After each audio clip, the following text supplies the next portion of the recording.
overview is we had this caravan that was trekking across the Elysian Desert from the Emirates of Ularum on somewhat of a merchant caravan going from the Grand Duchy of Karameikos to their premier trading partner to the east. Um, Number of different wagons kind of banded together for mutual protection, trekked across the desert, and was then met their destination, picked up a few other characters along the way, and started heading back west across the sands when they got caught by a sandstorm, and the caravan became incredibly lost in the desert and traveled for many days without food, ran out of food, water. Many of their animals had died in the heat. And things were looking pretty grim when they came across a ruined city that had in its center a great pyramid, something that seems like it had been kind of kicked up as a result, maybe, of the sandstorm. And so this sort of represented one last chance or one last opportunity, perhaps, to delve in and maybe find some food, some water, maybe some supplies.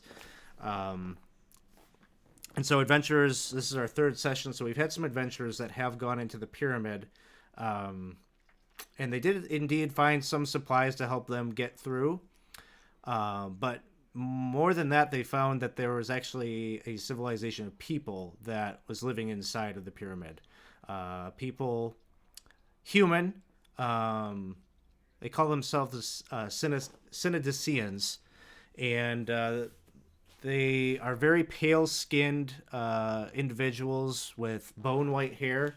Um, and unlike some of the humans that are in the party that has been exploring in here, it would seem that these folk have adapted very well to living underground. They have developed dark vision and can see quite well in the dark. And the group that the party initially met with said that they were followers of a god named Gorm, and that they were the Brotherhood of Gorm, and that they originally hailed from a city deep underneath the pyramid that was built on an underground lake. They've been at war for some time with a group of cultists that worship a monster named Zargon, and they all basically are losing that war. They've all been kicked out of their city, and that's why they've come to live kind of in the upper levels of this pyramid, just kind of trying to strategize, trying to figure out a way to take back their city. And so the party, the wanderers from the caravan, made an alliance with the leader of that group. His name is Canadius. And the party essentially represents perhaps a chance for them to retake their city, which would have bountiful supplies. The lake down there would be a source of fresh water, and they would have plenty of food to be able to refuel and set this caravan back up to make the rest of their journey. And so that is where that's kind of the backstory, what you're kind of coming into. And so supplies are pretty rough. There is a group that is very recently that was trying to delve deeper into the pyramid to kind of secure a spot for the Brotherhood of Gorm to launch their assault. But beyond that, supplies are fairly desperate, and there are many rooms, many places here in the pyramid that have yet to be discovered. And so you all will be starting this out, sort of searching for some supplies that maybe will benefit you. But before we get any further in here, I think this would be maybe a good opportunity for us to do some character introductions. And usually I let, the new person to the group gets to go last, but you're all new to this particular group. So we're just going to go straight across, and you can all give us your introduction. And so I think I'll let Winston go last, because his character is a little bit different than the others in terms of being a part of the caravan versus not.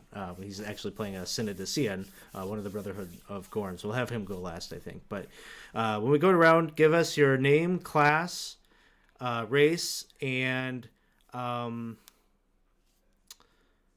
we'll go back to maybe for the four of you that were a part of the caravan.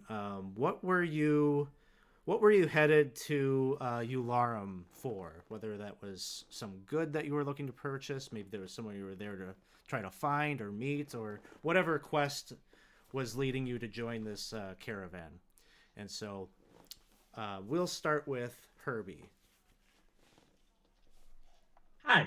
So Herbie is a well, that's Amy. Hi. Uh, so Herbie, thank you. Herbie is um, an elf cleric, and Herbie has never really fit in. Right? He found his mate and felt, hey, this is my mate, and they hit it off very very well. Started a family, had kids, and Herbie doesn't know what happened, but his family was all killed, and he doesn't know why or how. He simply returned home, and they were no more. So now Herbie trying to fit in again, trying to move on following Lathander, and is a life, I guess, divinity. And he's following this caravan as a means to try and find his people and try and also figure out what happened to his family. All right, thank you. Next up, we have Pico. Ooh. That would be me. I'm playing Pico, and he is a grung, like a little frog, like a little blue frog, druid. So he's a little druid. And Pico came here. Well, initially he's just like really interested in he's like really interested in ruins and things, and he like he loves exploring and like seeing what their like their purpose and things were. But then he got a letter from an old bird friend, uh, an old monk, and it was about something weird that happened to him. And so he's been trying to get back to understand what happened, and then things sort of happened in the desert, and now we're here, and now I'm here, and uh, it's exciting that I'm here, but I'm looking to eventually get back to my friend. But for now, I'm going along with Yeah, I hope your bird friend comes down to Earth here one of these days too, and you it. guys can be reunited. One day, Pico will see his friend. Yeah. Okay. Next up, we have Professor. I'm Dawson. I'm playing Professor. He is a human wizard. He did not come with the caravan. He is a Citizen of the Magi of the Usamigaras. And his goal right now is trying to convince these young whippersnappers here to come meet with his lovely little Argios. But they don't tend to listen to him because who listens to a 109-year-old man? Like, honestly, who would? Yeah, you know what? I totally forgot It's that's okay. oh my god, that's gonna like very much change probably things tonight, right? I don't know. Well, Memory maybe just seems to fade every passing day. it's a whole new group here to try to convince to come talk to your guy. So, all right, thank you, Professor. Next up, we have Tripper. Hi, I'm Casey, playing Tripper. He's a kobold, and he is a merchant slash cartist, and he is deadheading at the moment. So his cart's empty. He's just going back, to try and get a new contract. He had cargo going one way, couldn't get anything come back. Storm caused all kinds of trouble. A lot of the animals died. Um, he was doing all right because he started rationing early. Offering small amounts of his water for great quantities of pee that he would then filter a little bit and give to his mule Trigger. So his cart smells lovely, but he and his mount are alive, which are the important things. Um, and just as a warning, I've tried many kobold voices. I've been disappointed by them all. So the kobold voice that's about to happen is probably a failure, but it will happen. Um, and we'll see how that goes. So Prototype, subject Yes. to change. So excited. Yeah.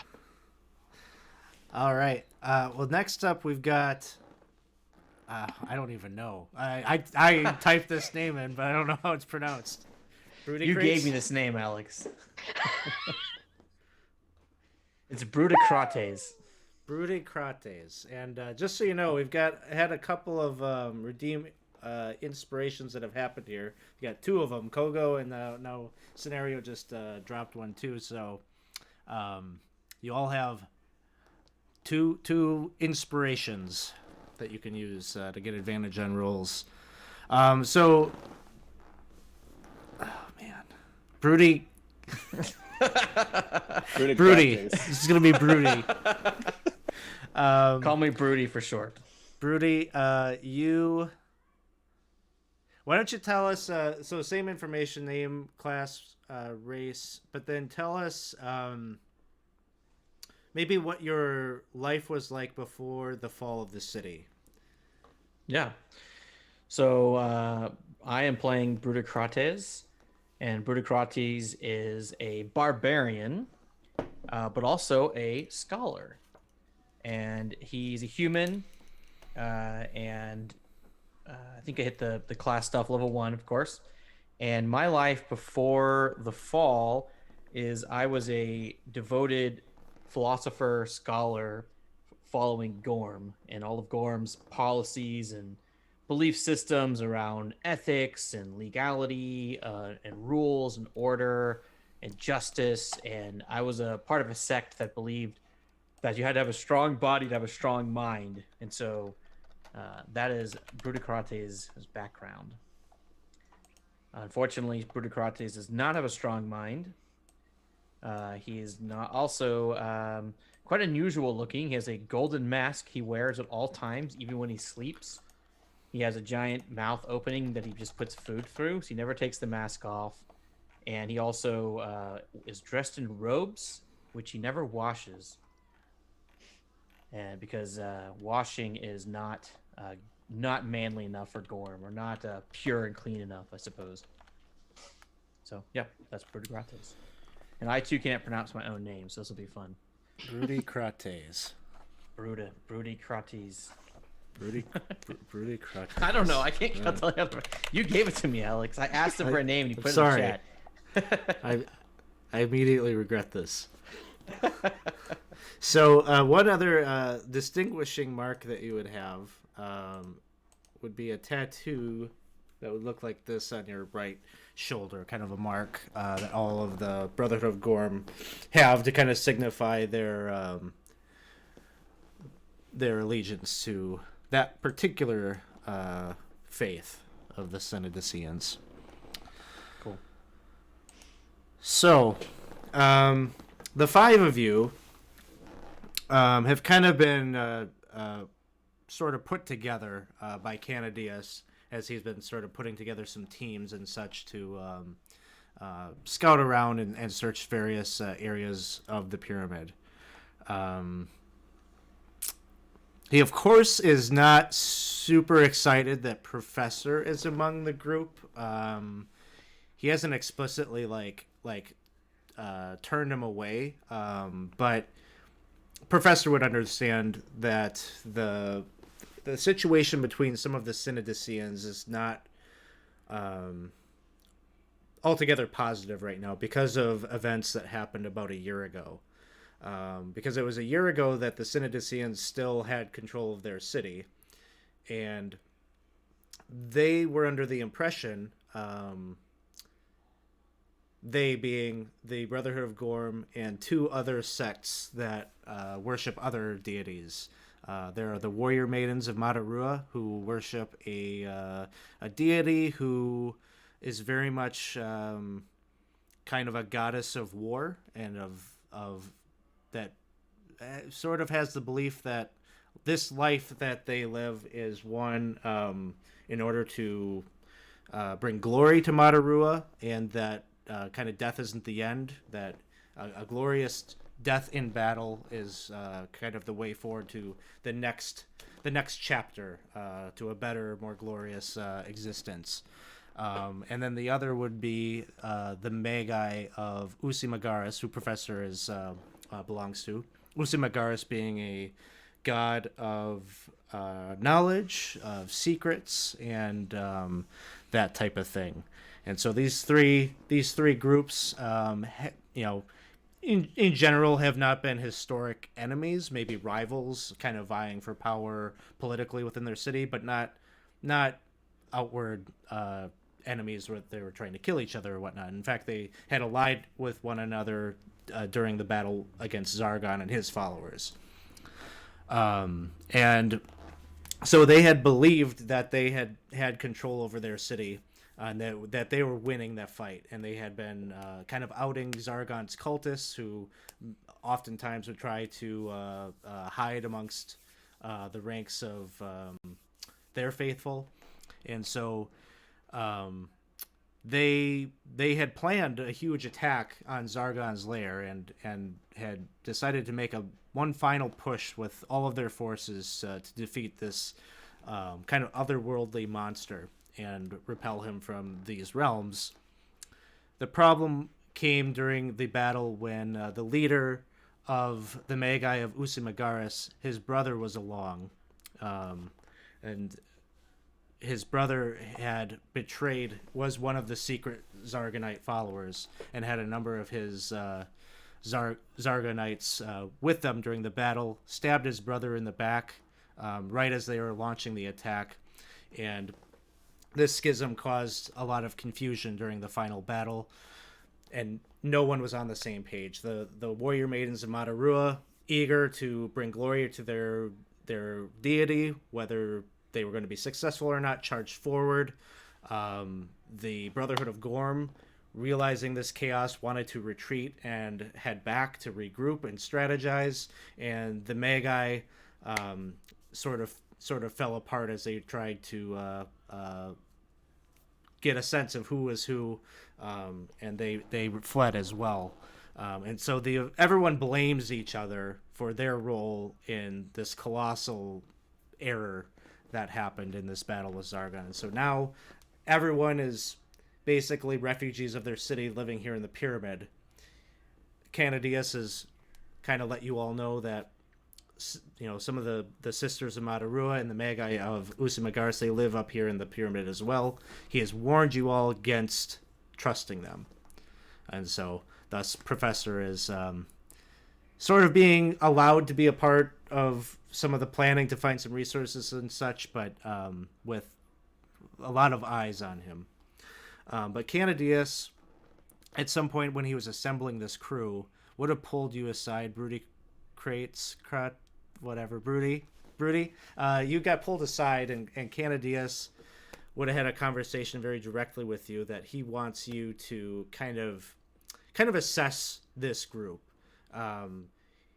He's under the impression that this is a good thing, that Gorm brought these people to the Synodicians to retake their city, but he's still not convinced that maybe, you know, some of them seem like they've seen a battle or two, but others, you know, he just wants to make sure that you have the numbers and the forces that will be able to win, that, you know, taking this group down to the city isn't going to result in another embarrassment. And so where you find yourselves is on the third level of this pyramid. And so you've got the map there, just so you kind of understand what's there in the middle. Basically what that is kind of a revolving hallway. There's a number of buttons on it that allow, on either side of the hallway, and even on the outside of the door, outside of the revolving chamber, that allow you to press and kind of order this chamber to swivel, and navigate it to connects to different places on this level of the dungeon. So you would have traveled through there, and you're heading up into this northwestern hallway. Halls are about 10 feet wide. Ceilings are, you know, about maybe 12 feet tall. It's dark down here, so if you don't have dark vision, one of you probably has a torch out or something like that, so you can see. And at the end of this hallway is a room that Canadius has pointed you towards. One that they weren't really sure what was down this way, and so they wanted you to go and check this out.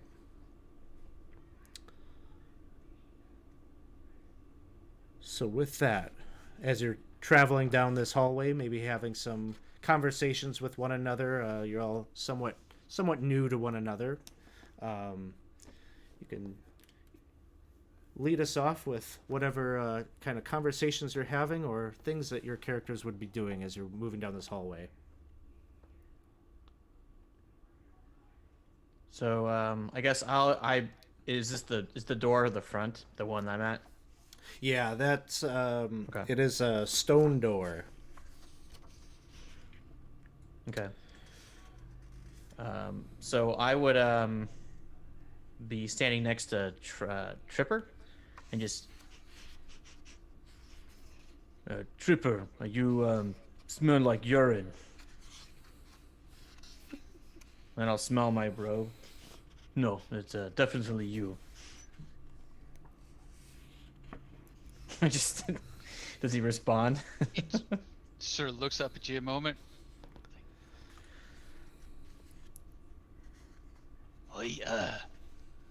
Well, lad, I haven't got a lot of water to spare to be cleaning up, so they'll be fine. But what I've been thinking is, your god Gorm there.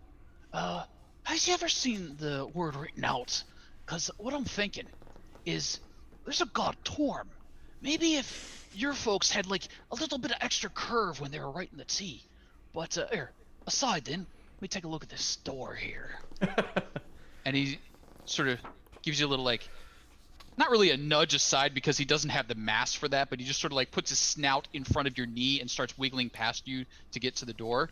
Give it a quick check over for traps and other such things. As Yeah. I allow you. I ponder the meaning of your words seriously, and then step to the side. Give me a perception check. Sure. I think I'd be good at that if I was a trap finder. Ooh. Eh? So you're checking the door up and down. You don't see anything that would appear to be any kind of like physical trap or anything like that. But you do see that there's like an emblem on the stone door that is like very much eroded away. It sort of looks like basically just like a very simple kind of 5-pointed star encapsulated by a circle, but it has been somewhat eroded away with time. And then beyond that, it would seem that somebody has carved, tried to like almost like graffiti it or mar it further from just like its erosion, and it's right next to it, kind of marked up around the circle, an eye that was not a part of the original stonework. Oi, Broody, that's right, Brood. Look what they've done. Taken a proper 5-point, one of Tiamat's symbols, and put an eye on it. That's not Tiamat, mind you. Hush, you foolish magi. Oh, Wait a you be minute. quiet, you stinking brute. Stinking is a sign of Gorm. What Oh, other he's- goddess? Yes, What you're other goddess extolled. would have a proper 5 sign? And he'll hold out his left palm, and you'll see a 5-point star within his hand. That'd Are you the saying that? loveliest- Yes. It sounded And- like a proclamation of like a prophecy. And as Oh, you hold see it out, here. as you hold it out, Tripper goes like, "Well, we do it 2 back, but Well, you see here. This is the sign all of us magi get when we devote our worship to his Samigaras. It's kind of like our call sign, if you will. Not gonna What lie, the- for a second I thought you said cult sign, and I feel No. like you admit you're a cult, or No, little frog person, we are not a cult. okay, We sorry. are scholars, wizards, and warriors, If you don't mind me asking, Traitors. but mainly wizards. I'm thinking you may be following Tiamat anyway. if you were to do it with color, what colors would you use? He'll cast dancing lights and just he'll have show his robes. They're completely cover of the rainbow, more or less. They're rainbow colored robes. Well, Tripper Yeah, just runs red. over and gives your leg a hug. Brother! uh, And he'll speak to you in Draconic. are we related? I mean, I'm quite old, but I don't think I'm that old. And he just gives you like a pat on the thigh. Is he? Oh, you're doing it right. Doing right by it. And he goes trotting back over to the door. It's fine. Open. And he just unlock handle pulls, like swings it back, and as he does so, like he goes with the door, so the door is sort of shielding him from anything beyond, but Brute's still standing there, like squarely framed in the doorway. As you open up the door, oh,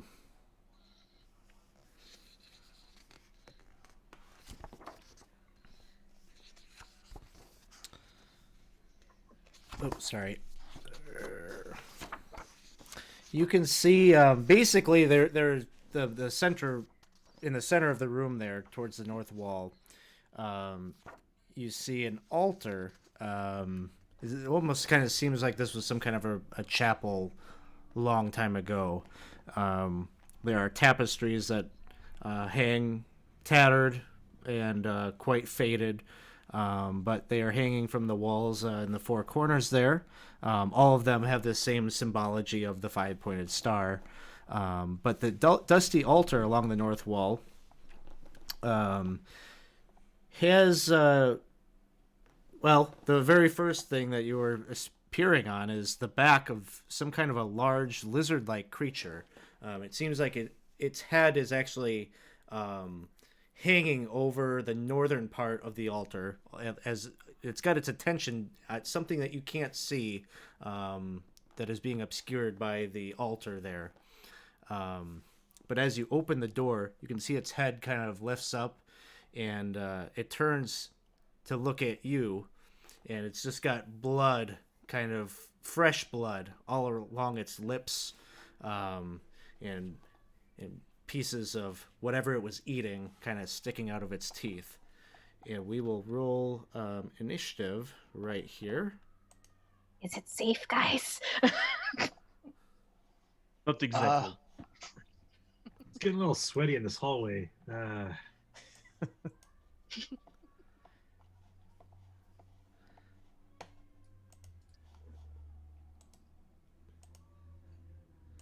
And as we roll initiative, Pico, not able to see into the room, but you may notice that Tripper and Broody Crontes. That's it. I got it? All I right. think. I don't know. They're kind of reacting to the thing that they are seeing in the room. What would you like to do? Well, that doesn't look good. Pico would first kind of feel in the walls, go, excuse me. He'll make his way over here. Oh shoot! I keep like trying to move things around as if it's roll 20. Excuse me. Oh, that's not good. He's going to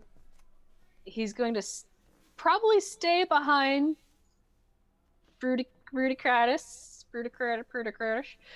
He's gonna stay behind him and Tripper where he is because he's a squishy frog. He's gonna cast Shillelagh on his shovel, and just ready for an attack if it comes within range. Sounds good. All right, Broody Crates, it is your turn. You're learning this name that you made up. Actually, did you make that up or did you pull it from a source book? It's in the book. Oh, okay. Never mind. I'm less impressed. Okay, so what is this thing doing? It's clearly eating. Is it like a giant lizard? Yeah, it is. It's kind of got green and brown mottled skin. Give me a quick, maybe perception check. Okay, sure. All right. Oh. Okay. Yeah, from your perception, what it looks like is like a 6-foot lizard sitting on top of this altar, and that's exactly what it looks like. It's feeding on something on the other side of the altar. All right. I'm going to embrace my 10 intelligence, and I'm going to bonus action rage, and I'm going to run up and whack it with Sounds my good. battle axe. So this first battle axe, I will be swinging two-handed. And let me get the effect on myself. Okay. So let's see if I did this right. Is battle axe versatile? Yeah. I'm not sure. You know what? Yeah. I don't have a program, so I don't even care. I'm just gonna regular attack and even see if I hit. Does a 17 hit? Yep. Yep. This will be one-handed because I don't have a program. Who cares? 11 points. points. And then as I hit with the first axe, I'll pull the second one out, and you're ready to go. It then becomes the lizard's turn. As it kind of turns around, maybe the thing you notice maybe more plainly now, is it has like these big patches of kind of like loose skin that attach from its arm to its body and its back legs to its body. And so you kind of get the sense that had you not charged in here, its next move probably would have been to kind of spread out, leap forward, and fly across the room. But he's going to kind of lunge at you with his bite. And a critical hit to start out the night. First roll. There you go. And let's see. Okay, it looks like rage is working, so 5 points. Moving on to Tripper. I want to apologize for this in advance. So Tripper is carrying a bunch of wood carving gear, so he throws that down real quick, and he starts pulling out of a selection of like staves and things, and he pulls out a U, strings it real quick, and gets ready to choose his bow. He looks back, sees Pico doesn't have one. He's like, I choose you, Pico, choose, and then he gets ready to shoot, and fires his short bow at the dragon with advantage, or at the lizard with advantage. Sorry. From Pack Tactics. Oh.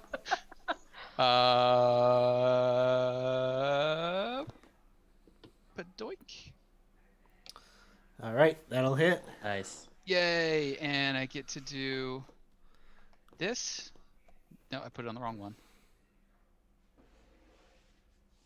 Sorry, I haven't learned how to do this trick yet. Yep. You got it. Okay, there you go. And then over there, and then that. Ah, You killed targeted it. yourself. Oh, you killed yourself. Ah! But 11 points of damage to the lizard. We'll I'll take some of that off myself. New buttons to learn. There, I got it for you. Thank you. Sorry. So, yeah, 11 points over there to the lizard. It's got a big And then- wound from the axe in its side. Now an arrow sticking out the other side. We'll move up and take corner position behind these draperies. Arrows. All right. Next up, Herbie. All right. Herbie is going to kind of hang out just inside the door and go ahead and cast Bless on Bruticrates, Tripper, and Pico. First try, nailed it. How do I do that? So probably the way that I would do it is that control click each of them so that you're targeting Okay. them. Okay. All right. And then hit, let's see, where the bless spell is, just the effect. You can click that effect button. And now they all have bless. Perfect. Then I will chill right by the door because I have no business being any closer than I am already. Sounds good. Next up is Professor. Run into battle right away, I see. Oh, like the good old days. He'll move up to the doorway, and he has an owl perched on his shoulder. It's like a purple feathered owl, and he's gonna say, "Booker Sebastian, go for the eyes!" He's gonna send the owl to go attack the eyes, and give the help action to whoever does a melee attack against it next because he's not moving too close. And he'll cast Toll the Dead with his action. All right, sounds good. He fails. Go for the eyes, Booker!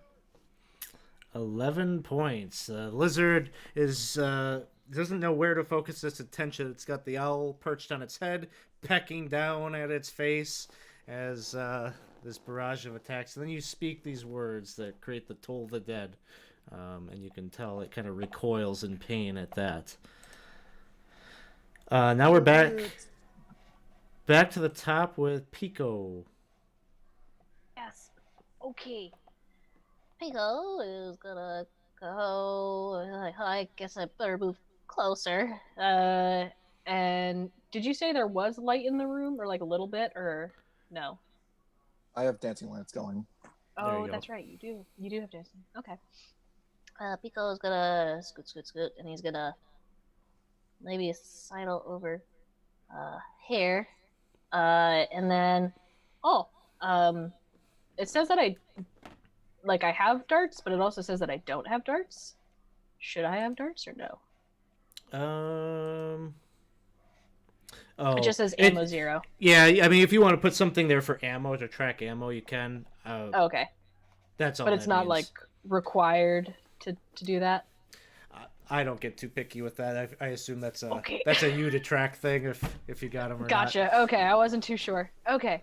Yeah, he's gonna take out a little dart and he's gonna give it a little kind of quick roll on top of his head to get some of the poison off, and then flick it at Oh, gotcha. Yep. Look So You have advantage on this attack roll too. So, Help. a couple of things here. Okay. Because I don't think we did this. Remember that poison immunity thing on your actions tab? Oh, we did. We already did that. Okay. I know see we it on talked your- about it. Yeah, it but looks I like it. don't Okay. see an Nope. action tab. Oh, open your character sheet. It's there. Okay, and then Oh, there it is. Okay. action tab on the right hand side.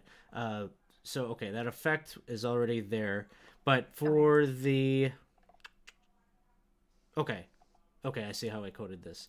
Yeah, do the attack roll first Okay. for the dart, Whoop. and Oh, it did 2 things. yep, you got bless on there, so a 13. A 13 will hit. Yay. So You still have then advantage in case you crit because of the help from the familiar. that's Oh. true. You can take a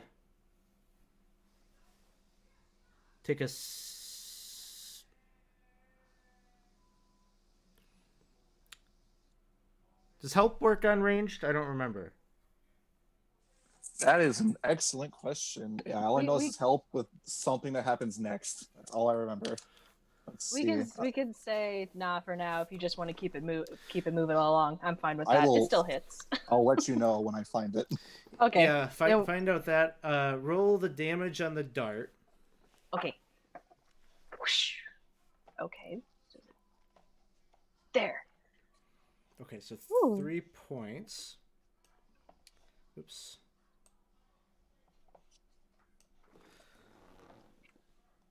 And then for the poison, what you're gonna do is on your actions tab where you've got the poisonous skin ability.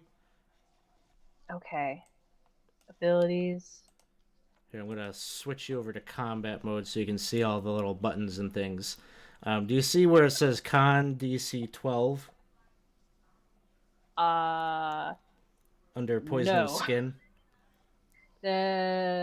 Oh yeah, I lied. I see it now. Click and drag Con DC 12 and drop it onto the token of the lizard. Oh shoot, sorry. On the token of the lizard. All right. No, I don't see a con in any of that stuff. Oh, never mind. I lied. I missed a button. Do it. Ah. All right, he fails. Yay! Now you can click and drag that poisoned effect.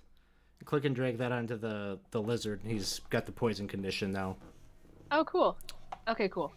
Thank you for helping me learn stuff. Yeah, that one's a little complicated. It's got a couple of steps, but it Yeah, works. I figured let's do it early and figure it out now. Cool. All right. Next All up, right. Broody Crates. It is your You turn. Got it. All right, cool. So I'm gonna take double strike with my battle axes. So attack number 1. Is this with advantage because of the? This owl? is, I just read it. It should It's only be. within 5 feet of the person you're helping, so it would not be Oh, in for range, help. but it would work for you. Yep. Cool. All right, here comes the hit, and it is a It's a big hit. 27. This is gonna be the head severing blow here. As Well, I'm gonna hit him axe anyways. comes down. Why is it advantage? Oh, I critically hit his dead body. I'm sorry, Alex. He's poisoned, so you're getting advantage from that too. I think. Nice. So he's down. Blood is just pouring out of its neck hole off the side of that altar there. So with the battle with this giant thing kind of over, Broody Crates, what you're seeing is there are a number of objects that seem to be on the floor, likely because this giant thing climbed up on top of this altar and knocked them off. But as you're kind of looking down in the area where you're standing, you can see there's a couple of candlestick holders there, and it would seem there's kind of like an iron.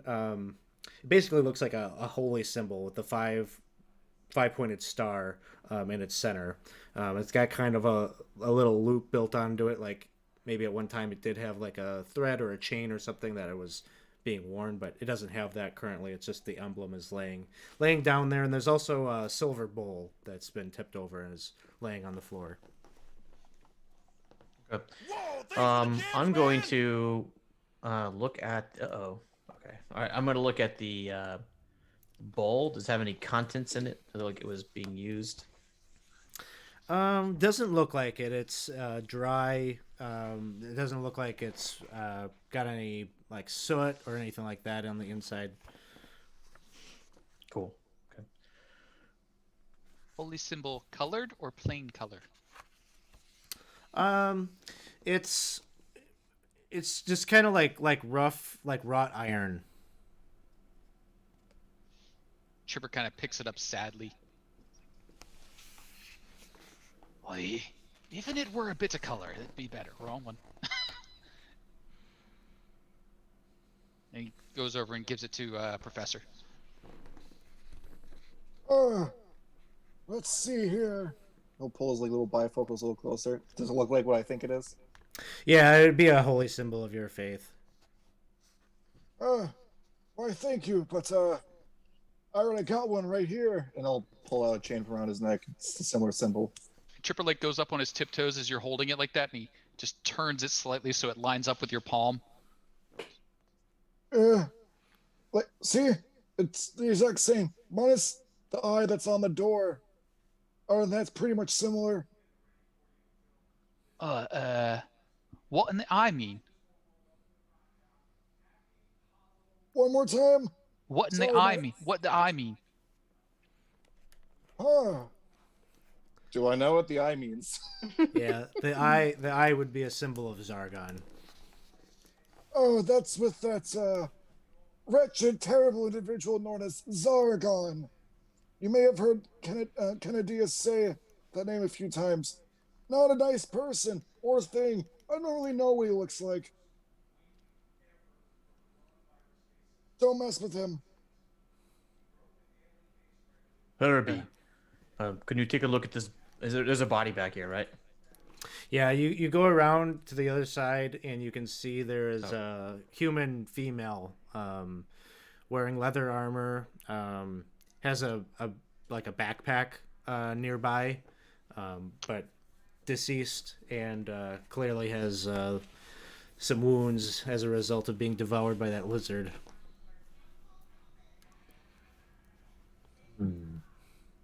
I'll see if there's anything in. Is it clothed? Are there pockets or anything to look in to help identify? Yeah, and the body is pretty fresh, and as you're kind of maybe trying to ID this person, this is a member of the caravan. You didn't know them well, but you remember seeing her as a part of the. She was kind of reclusive, kind of stuck to herself, but you know that she's a member of your crew. As you're kind of checking out maybe the backpack, it does have some valuables on the inside of it. Some gemstones. There's a kind of a separate bag inside that has 400 gold pieces, and a full canteen of water. Would it would spare the dying save this person, bring them back, or would that just be a cruel thing given their wounds? She's pretty far past. She probably died a number of hours ago. Okay. She's still pretty fresh, but not so much that Not there's that any fresh, chance of saving her. Yeah. Fair. I'm gonna snag the water.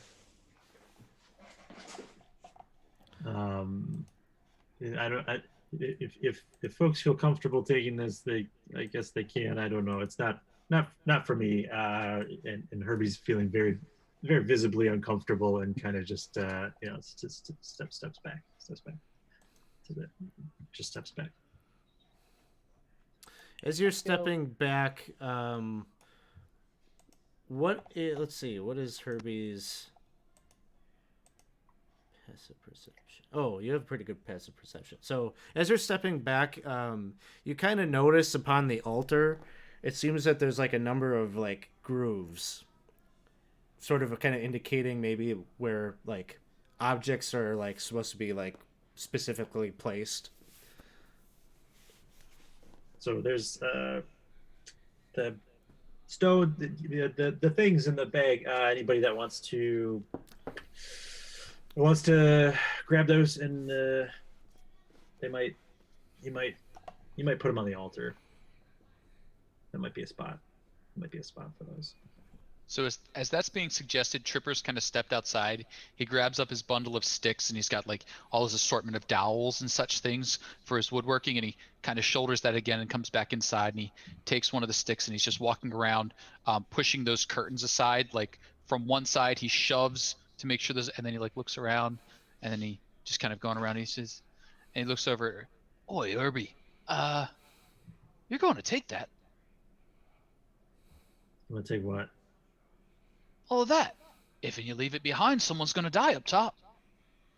What? Just because they get left on the floor? That's meat. That's water. That's shelter. Well, I mean, you can take it. You could.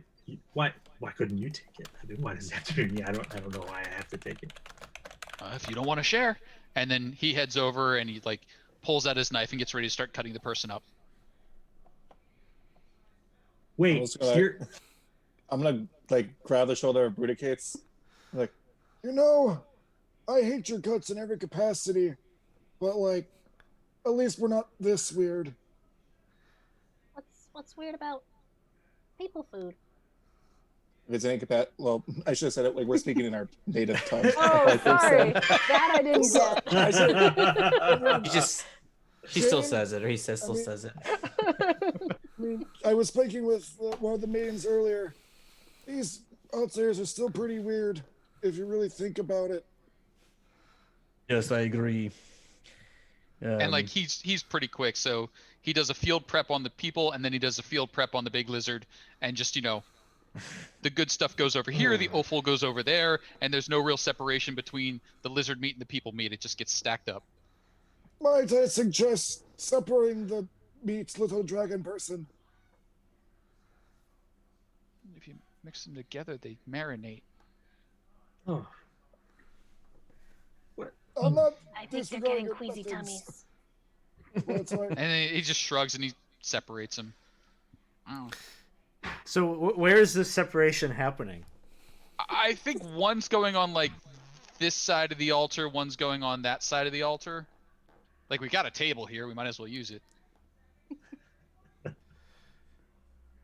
Pico, after he was kind of just like checking out the big old lizard, but seeing Herbie, seeing Herbie's looking pretty distressed, he's gonna kind of go over and be like, "Yeah, you okay over there? You're right. You're." Yeah, I'm fine. And Herbie just kind of like turns to the tapestry and is just kind of like fiddling with the edge of the tapestry.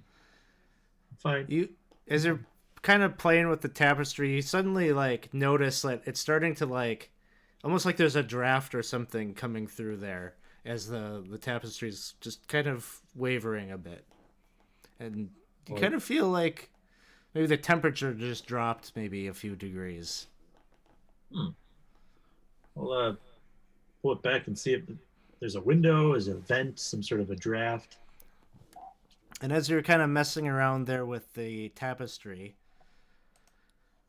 I'm going to pull you into a breakout room real quick.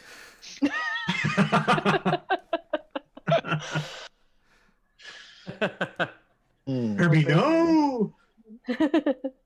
And that was the last we've seen of Herbie. Let's see. Hey Alex, okay. as you're breaking them out, we're like 5 minutes in this endeavor. We're like just past the last known closed door, right? Yeah. So if we just said, hey, all right, we're running a bunch of meat out and dropping it off for topsiders to come fetch, that'd be fine. Yeah. Okay. Do you mean for me to take that too, or no? Yeah, I got one too. Oh, don't. Yeah, sorry. I Okay. didn't really make this very sophisticated.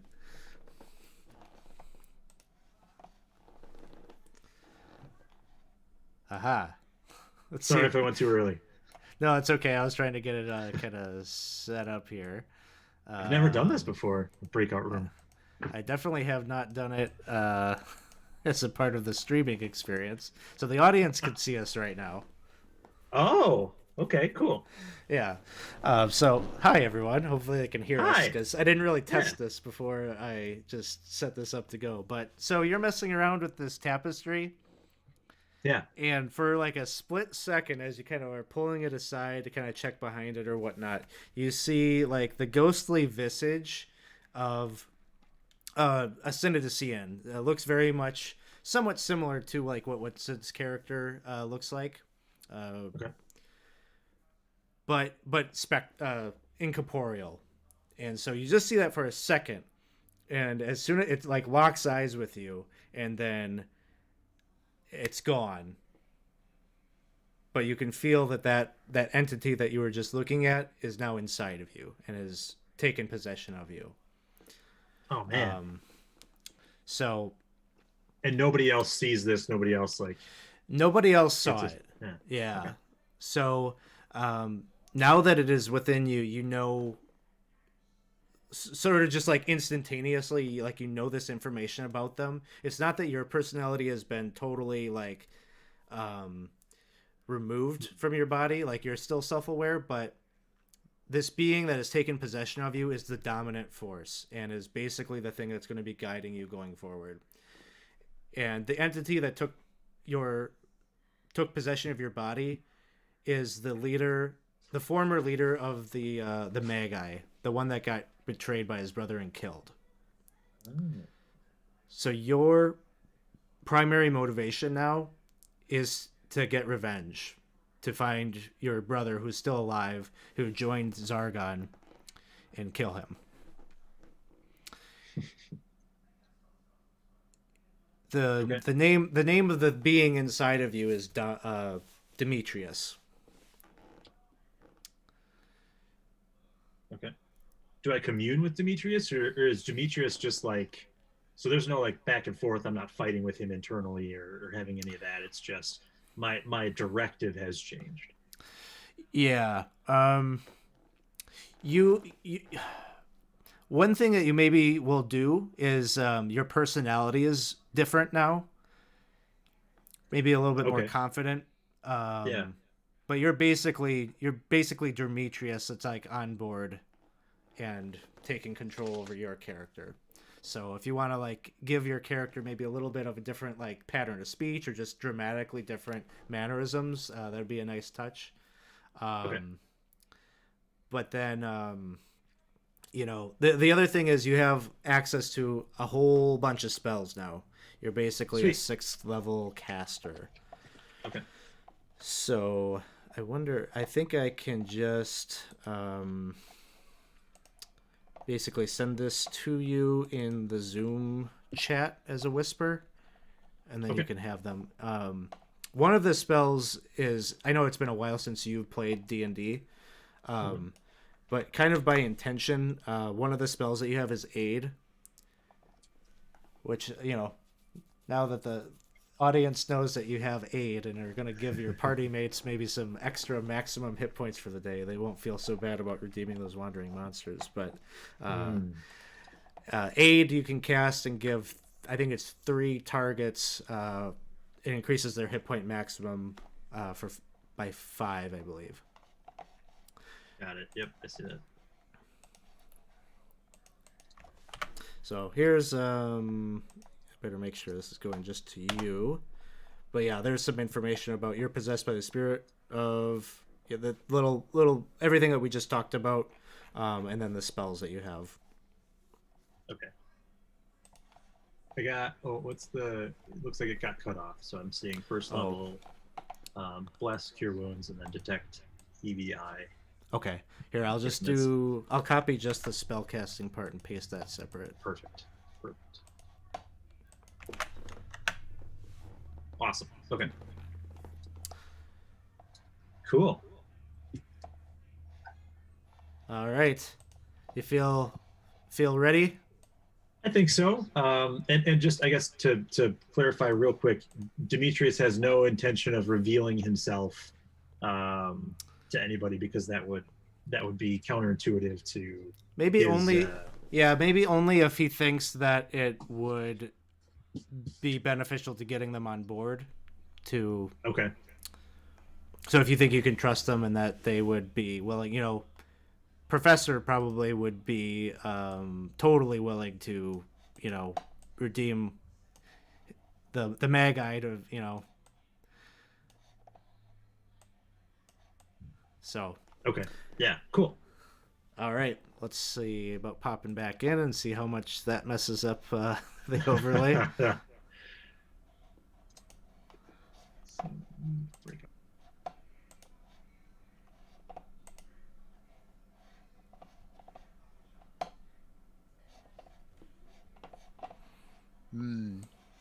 don't know if I'll live that long either, but Oh, we're back. Oh, How did you Mid sip. Oh, better close all this What's up? information on the screen. Okay, so we're back. So, you probably all kind of notice all of the tapestries in the room kind of flutter for a moment. And it does feel like there's some kind of breeze or something that passed through the room. But it is gone pretty quickly. Did Herbie disappear and then reappear, or did he, what happened? None of you had noticed anything different about Herbie. Got it. So I would like to play around with the objects. There were some objects that appear to slot into the table. Was that what Herbie was saying? Yes. if I helped look at those things too. Sure. Come take a look. Okay, cool. I was, things go. Yeah, I want to look. Sure. As you're kind of looking at them, the indentations in the table look definitely like the candles look like they would fit. Or the base of the candle seems like they would probably be perfect fit for the table. Do you see what I see? Yes. Whoa, thanks for the jams, Okay. man! Actually, I don't know. I'm pretty dumb. Do you want should we try putting the candles in the little funky spots? Absolutely, young Pico. Let's make that happen. Awesome. I have Yes. Herbie's acceptance, and I have Bruticus' acceptance. So, and he's gonna try to move the candles into place. All right. You put them there into the spot, and then again, as you put them there, there's kind of like a breeze again throughout the room, and you sort of feel. Whoa, thanks for the jams, man! I don't know. You kind of feel like you did a good thing, right? Like you're putting this back. This whole room is kind of desecrated, and you're looking over there at what Tripper is doing, and you know in your heart, you know you're doing a good thing by putting some semblance of order here, and you take a point of inspiration for putting the religious artifacts back where they belong. Ah, I feel good. I feel good, guys. Ripper throws up the tea mat. You'll have to tell me more about this Tiamat you keep speaking of. I'd love to hear more. Oh, if you want to know, she's Lady Queen of the Dragons. He pulls Right, out his prof. notebook and starts writing. And he just starts extolling as he's carrying chunks of people and lizard back and forth. Proper queen, mother of them all. Consort Bahamut. He's got power, but he's a little daft. And just going back and forth. 5 colors: red, blue, green, black, white. And so Alex. you're saying this Bahamut individual is more related to the metallics. And then they'll just continue the conversation for the sake of expediency. Alex, how do the different religions interact in this world? Do the Gormites hate the Magites, or do they think their gods are profane or evil, or they get along? No, they all more or less had historically gotten along. It wasn't until the big mistake that happened in the battle that they don't trust each other anymore. At least your faith, the Brotherhood of Gorm, feel as if the Magi, there's probably more Zarganites among them, and so can't put your trust in them anymore. And the warrior maidens, they are just unpredictable, and you can't rely on them, and so there's been no effort really by the Brotherhood to mend those fences. They haven't really tried to cooperate or work together. But it's not like, historically they've been fine with each other's gods. They are kind of worshiping multiple gods and things like that. That's not a problem. Got it. And each of the gods sort of represents some aspect of a good thing that people kind of respected along the way. Their problems are more Cool. recent. Well, if there's nowhere to go in here, we ought to be getting back and spin the little carriage round. But and he's just kind of at this point got his hammer and pitton, and he's just going around and giving each chunk of the wall a tap, just to make sure there's no hollow dong. Oh my god. Yeah, you do that. You tap around the room, and you don't find that hollowness. But all right, they almost missed their opportunity to get this wandering monster in, but they got it. There it is. You all hear out in the hallway the grinding of stone upon the wall, and you have the sense that revolving passageway has turned. Are we expecting anybody? Don't. There's been enough messing around here. I think it's time to move on from this room, everyone. I agree. I just don't understand your petty searching. There's a clear path forward. Let's move forward. Petty. You are very rude. I'm less rude, more direct. While this conversation is taking place, I'm going to send my owl down the hallway. Okay. Tripper moves to follow with one of the nice bits, he's biting on. couple of cubes, a little snack along the way. Down the hallway as the two of you get perception on where the revolving passageway is. The door, it's just like flush with stone. The passageway has clearly revolved, connecting two other stone passages. While we're walking down the hallway, I'm gonna cast aid on Pico, Professor, and Tripper. Bruticrates called me rude, so I'd rather not leave him in that. 5, 8, 10. It's an 8. 5. It's a 5. 5. 5 real hit points. Yay! Hit points. So am I able to do that in fast rounds? So target them and then hit the heal button. We can do it manually. That's how I You'll normally have- do yeah, it. they'll have to There's do it no manually. right way to code it. Okay. I think it gives you 5 temp if you do it the way you just said. Mm-hmm. Gotcha. Oh, why?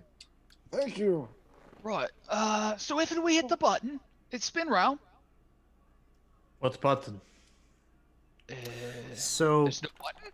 there are several buttons. So as you go back to the hallway there, let me find my handout. Must be this one. And because 8 it's COVID 8 time, buttons. 8 buttons. Ooh. Is this in a script that either I or the Magi would know? Yeah, you more or less understand. Each of these will bring the entrance or an entrance to one of the 8 passageways, and so you know which one you need to press right now to get it to come to you. Would I also know the fact that it's been rotated, that there's likely somebody else that's come in? It has. I mean, somebody would have had to have this thing isn't like automatically swivel around, so someone would have had to have pressed it to. But there are many explanations for that. The other tribes going back and forth, this basically connects to all of their areas of this level. Because this level that you're on is where the Magi and the sisters are currently holed up. Got it. I'll relay that to everyone except for Professor, since you would already know this. Say, it's very possible that somebody else was playing around or transporting things, so could be very innocent, but it could be something dangerous. Do I press the button? Okay, I'll press the button. Yeah. All right. So I'll stay in here all day. Well, I don't know. No, just kidding. And there's already a threat. As soon as the cooldown is no more, there's going to be another wandering monster. So Whoa, God, no. Yep. now, like I said before, if this event had happened, I don't have this in Fantasy Grounds, so this will be more or less like a theater of the mind kind of thing. Purple worm. But you hit the button, and the hallway swivels around. And what you see on the other side of the 10-foot wide hallway that stretches from your entrance to the opposite side. The opposite side right now leads to where Canadius would be. There's an altar and kind of a room of worship to Gorm over on that other side. But you're looking in, and you can see there are 6 gray-brown furred primates that are about 4 feet tall, and they're just going woo, woo, woo, woo. And you can see like one of them is sitting there by the buttons on the inside, right where you are, Bruticrates, and so he's just like kind of like hitting all the buttons basically, or at least he was in motion doing that when you summoned this passageway to come your way. But behind him, there's another one at the opposite end, because there's a set of buttons on either side of the hallway. And you get the sense that these two have just been wresting control of this elevator. They're trying to, just spinning it kind of crazily. And so as soon as you summon this, it's already swiveling around, and it's just kind of whirring. And so the entrance like disappears as you can sense it rotating. Do we know what these creatures are? Are they native to our realm? They're, they tend to prowl around down in the caverns down where the city is. So it's kind of weird that one would have been able to, or even a few of them would have been able to climb up and get this far. But there you have it, wandering monster. They managed to get their way up and up into the pyramid, and so these are just baboons. Okay. Rock baboons. Rock baboons. Damn it. All right, here's what we do. I press the button. Entrance swirls around, and we shoot arrows and throw things at them. They're not necessarily vermin, Brudicrates. They're just baboons. Maybe I could get him. Maybe I can get him to stop. I'm good, decent, okay No. with animals. Boy. Oh, no. More meat. When you Gorm says that justice must be swift, like sandstorms. I didn't write that. That's what Gorm says.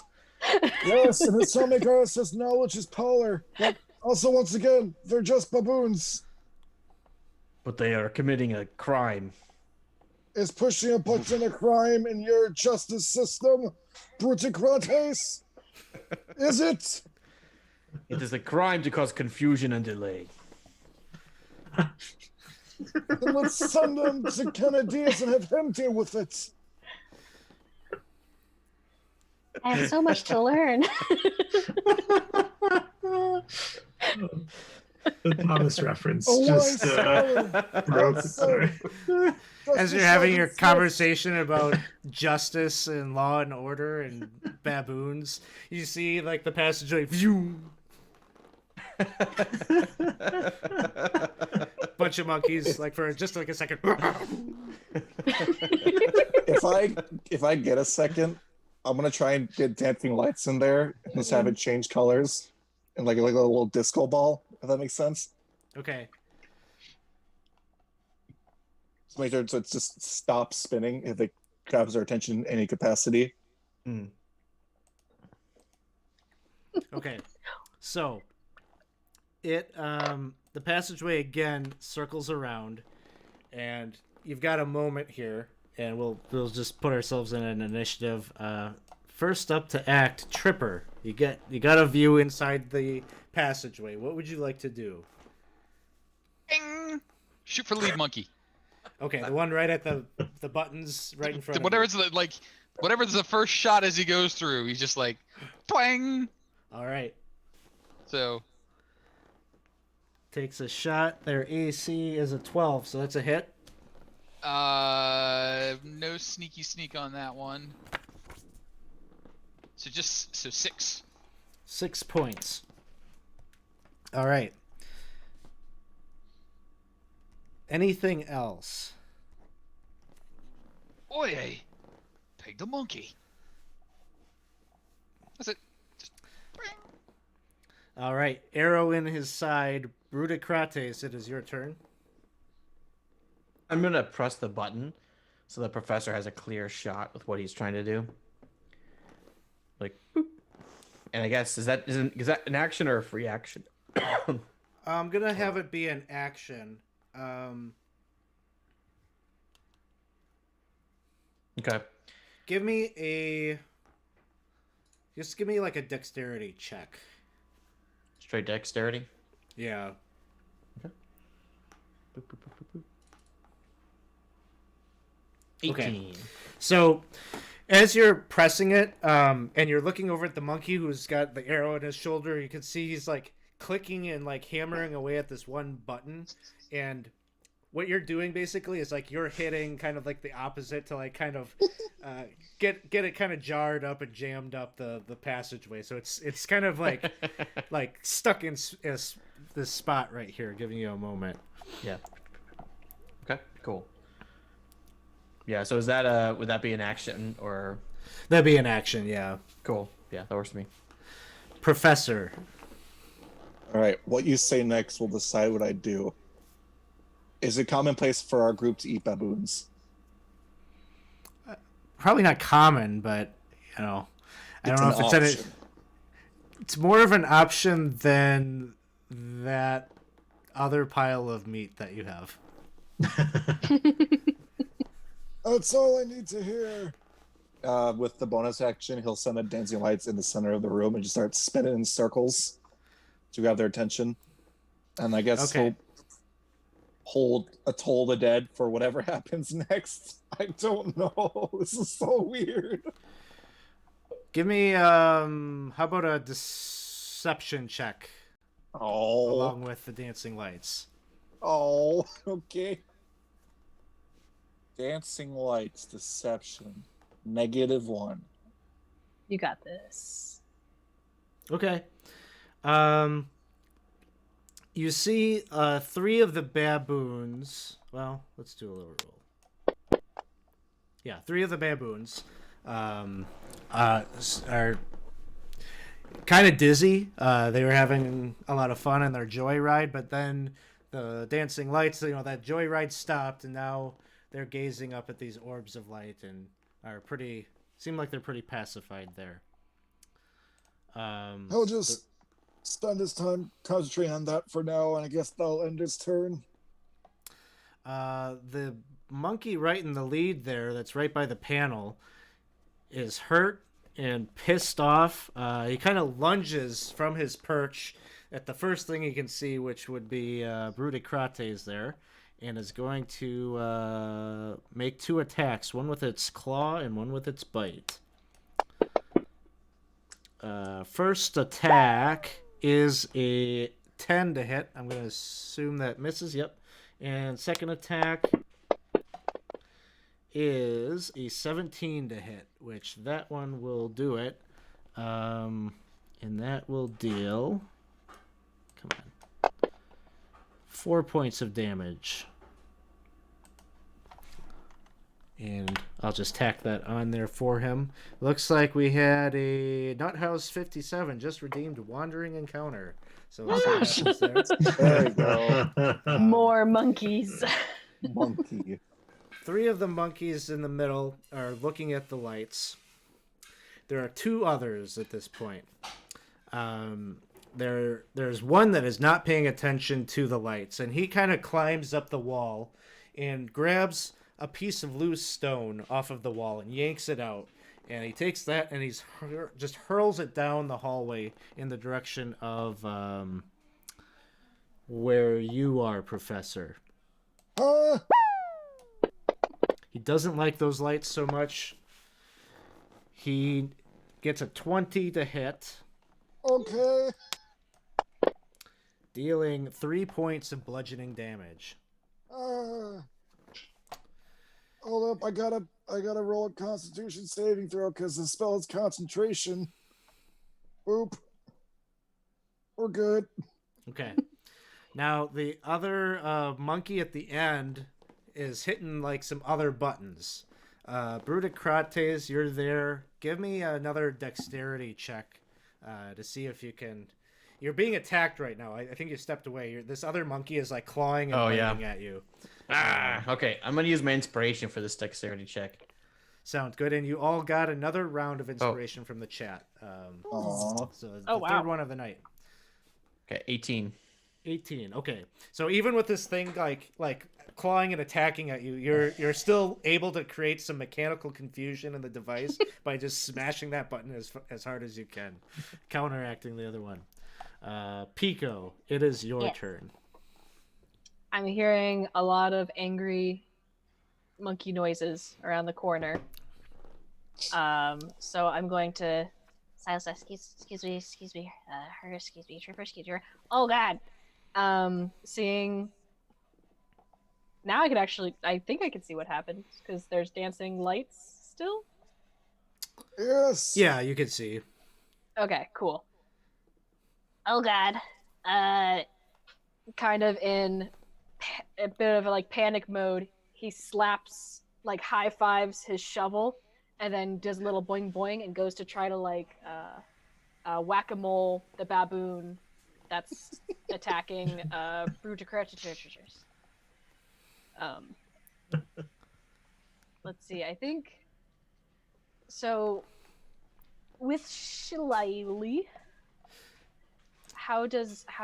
what do I do for the like to set the Shillelagh? So, why does that not have?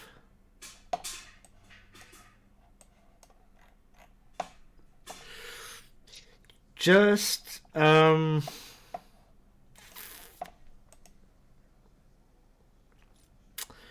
we'll just do this with a d20. Roll a d20, and we'll just kind of do it manually. Okay. I'll have to get that set up for you. That was a weak toss. So, So okay. 4 plus proficiency plus wisdom. So it'll be a +5. So a 9 will miss. Yeah. Dang. I'm sorry. And it just goes wide. All right. Herbie, it is your turn. All right. If I can, I'll just kind of like get up closer to like the corner and cast Sacred Flame on the one that's going after Brutocrates. Sounds good. So you need me to do a dex save. Yes. Baboon gets a 6. We'll fail that. Okay.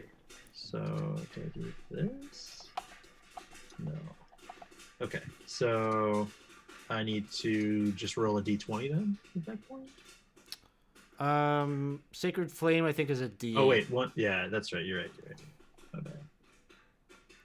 Awesome. 3 points of damage is enough to take down this baboon. Hey, all right. So You're welcome. Still 5 left in there, and the crowd just redeemed that other wandering monster. Is that a third one? No, it's still the second one. I'm just trying to figure out where does that play here. Okay. I'm about to be like, so oh god, why? I'm gonna roll on a table and see what it is, and then figure out. Okay. Make it a locomotive.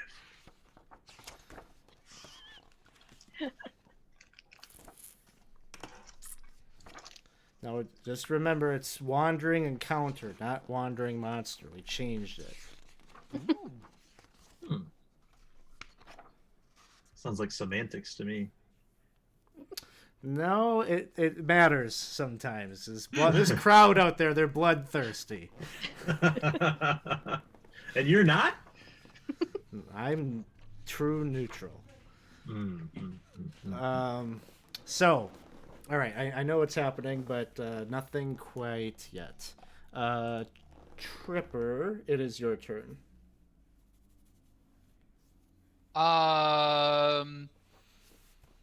So the monkeys that are close enough to be in melee range with Broody, and our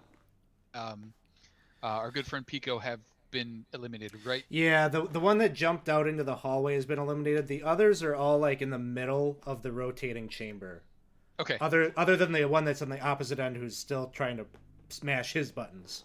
We're gonna try and aim for the one on the opposite end. We'll take the long distance shot with the short bow. No advantage on that. We're gonna throw one of those lovely chat bonuses on this one, actually.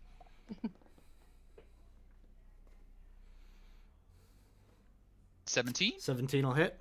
Yay, and with advantage, sneak attack apply. 10, 13. 13 points takes him out. There are 4 baboons left. Well, lads, I got the one on the far side, and we'll just take a step. There you go, Herbie. You look like you need a good shot. Thanks for the gems, man. Thank you for the gems. Yay, gems. That was a lot of gems. Ooh. Scenario. What's scenario up to? What are you planning, I wonder? Remember, I DM for you. Oh, next wait a week. minute. Oh, he's more than enough. I feel like I should be scared. He's going for All 3 monsters. Brudicrates, it is your turn. All right, so now the door is safely secure, right? Yeah. Whoa, thanks for the All right. jams, man. We tried peace, now we try punishment. And I go running in, and I'm gonna find the monkeys, and I'm going to use my chat inspiration for my Whoa, first thanks attack for the jams, man. on the first monkey. And this will be advantage. Boop. 25 critical hit. Yep. Thank you, chat. All right, so this first monkey takes 14 points of damage. He goes down. Doop, monkey head off. And then I will bonus action attack with the offhand. No chat advantage for this one. And I miss. Or is 13 hit? No, 13's gonna hit. Oh, poor monkeys. It'll be 7 points for that one. He's badly injured, but still up. All right, and then I will just chill there in front of the monkeys. Professor, it is your turn. I will make my way there as well. With my owl. I'll say, go for the eyes, and then I'll spew out his incredibly long name I don't want to repeat myself with, and stab him with the dagger using Green Flame Blade. So at advantage because owl. And boop. 8! Thanks for the jams, man. Thanks for the gems. Thanks for the sub. 8 will miss. Wizard! Thanks for the That's jams, it. man. All right. Rock baboons are up next. They all kind of gather around Brudicrates. And first one is going to miss with the bite. Claw is a melee attacks. 12 will miss. Yeah, I got 16. Second one gets a 16 on the bite.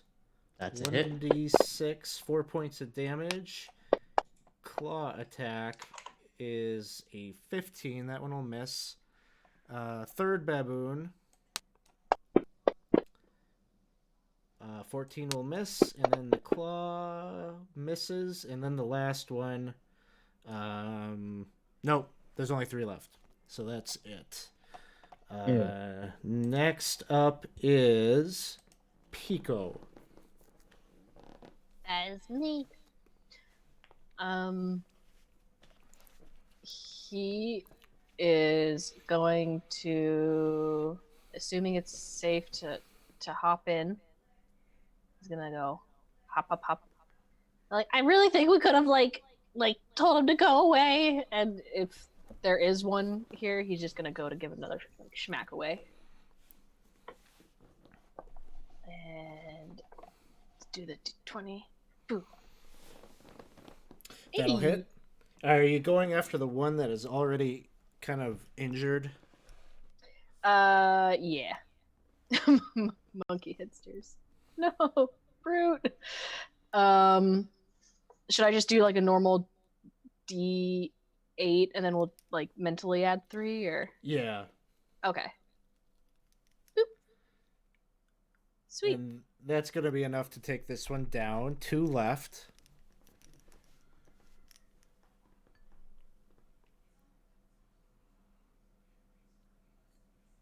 I think is that everything, Pico? Oh yeah, sorry. I was like, okay, like what am I gonna do next? I like totally forgot. Yeah, that's it.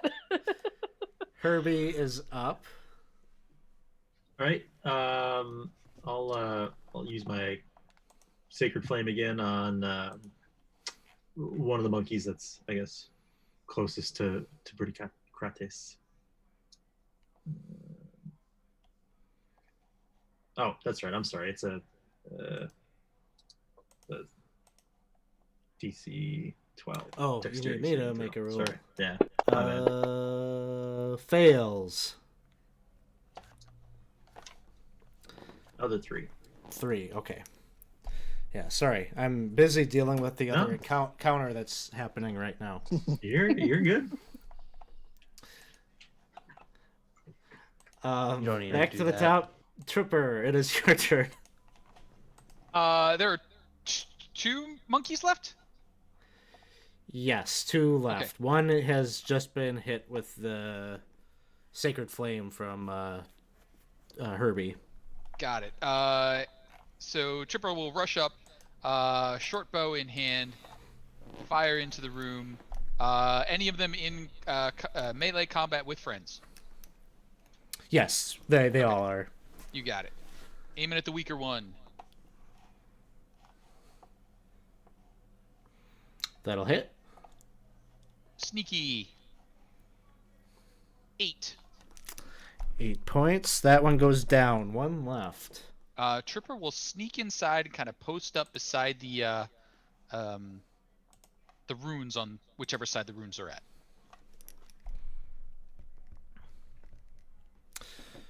Sounds good. Yeah, like we'll say to the right of the door.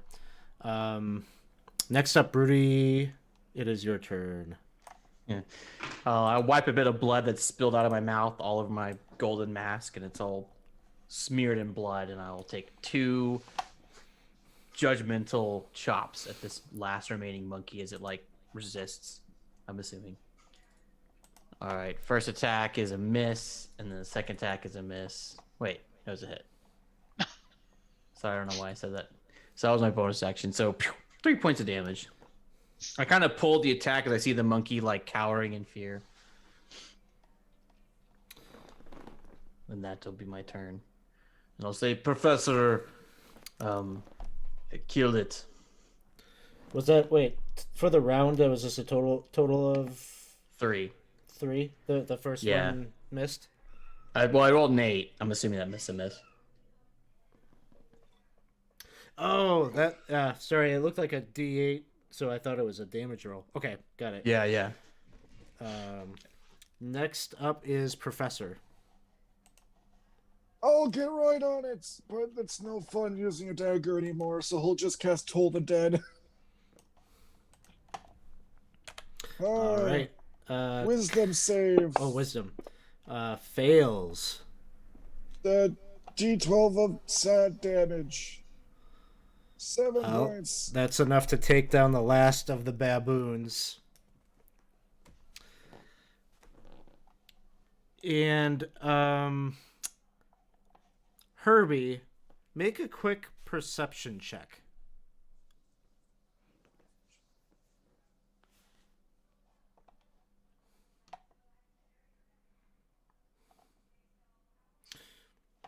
As the battle kind of concludes, you hear like just behind you what sounds like stonework has just like a thud on the ground, almost like a door, like an overhead door or something had just closed. I will use in the most dramatic way possible thaumaturgy to make my voice very, very loud so that everybody can hear me. There was a thud behind me. We are going to investigate now. Please don't dawdle. Oh, you don't need to shout. But I do. You're like 20 feet away. You need to hear this, and we need to go now. I can You're literally 20 feet away. We don't know. This could be Zargon. This could be anything. We don't know. We got to go take care of it. Zargon hasn't even left the city. What are you talking about? The city? We have to get to the city.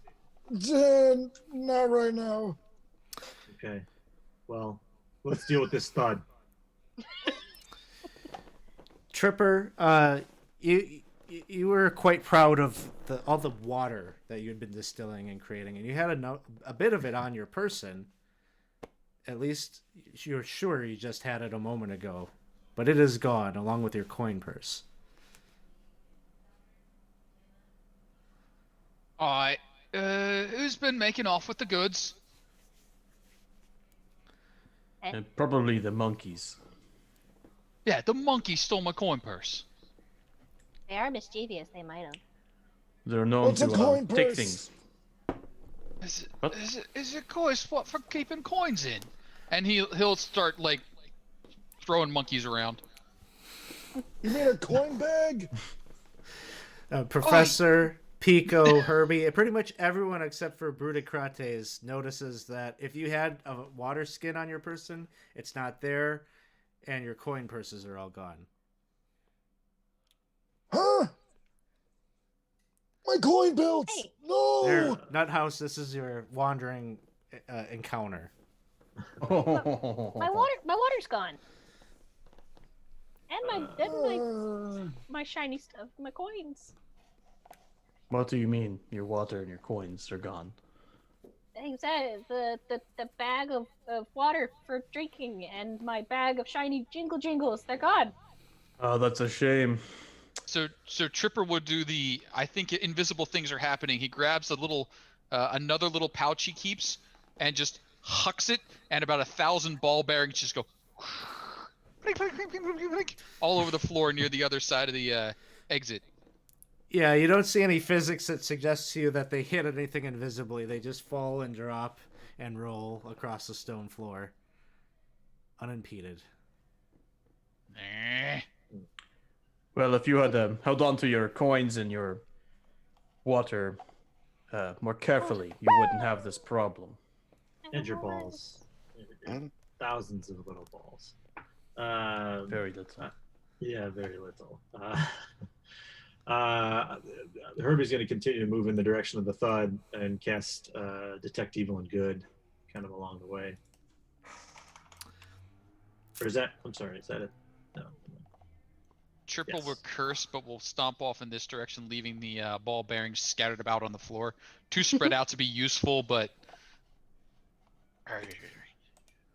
Would I be able to do like a quick, I don't know, like survival to see if there's like evidence of like where my mostly the water is what he's worried about? Is any suggestion of like anyone that might have come near him or? Sure. Give me a survival check. Let's see. Detect evil and good. I just gotta look at the spell, but I don't. It's not probably gonna detect anything. But I want to look up the description quick. Sure.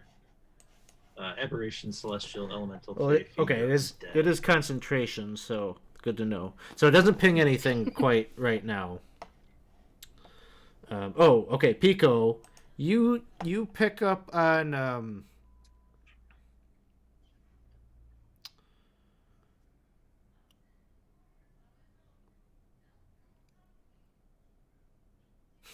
Okay, so Dave just redeemed a healing potion. So you pick up on. It looks like there is like maybe a few drops or some kind of moisture on the ground that leads to like this spot right here.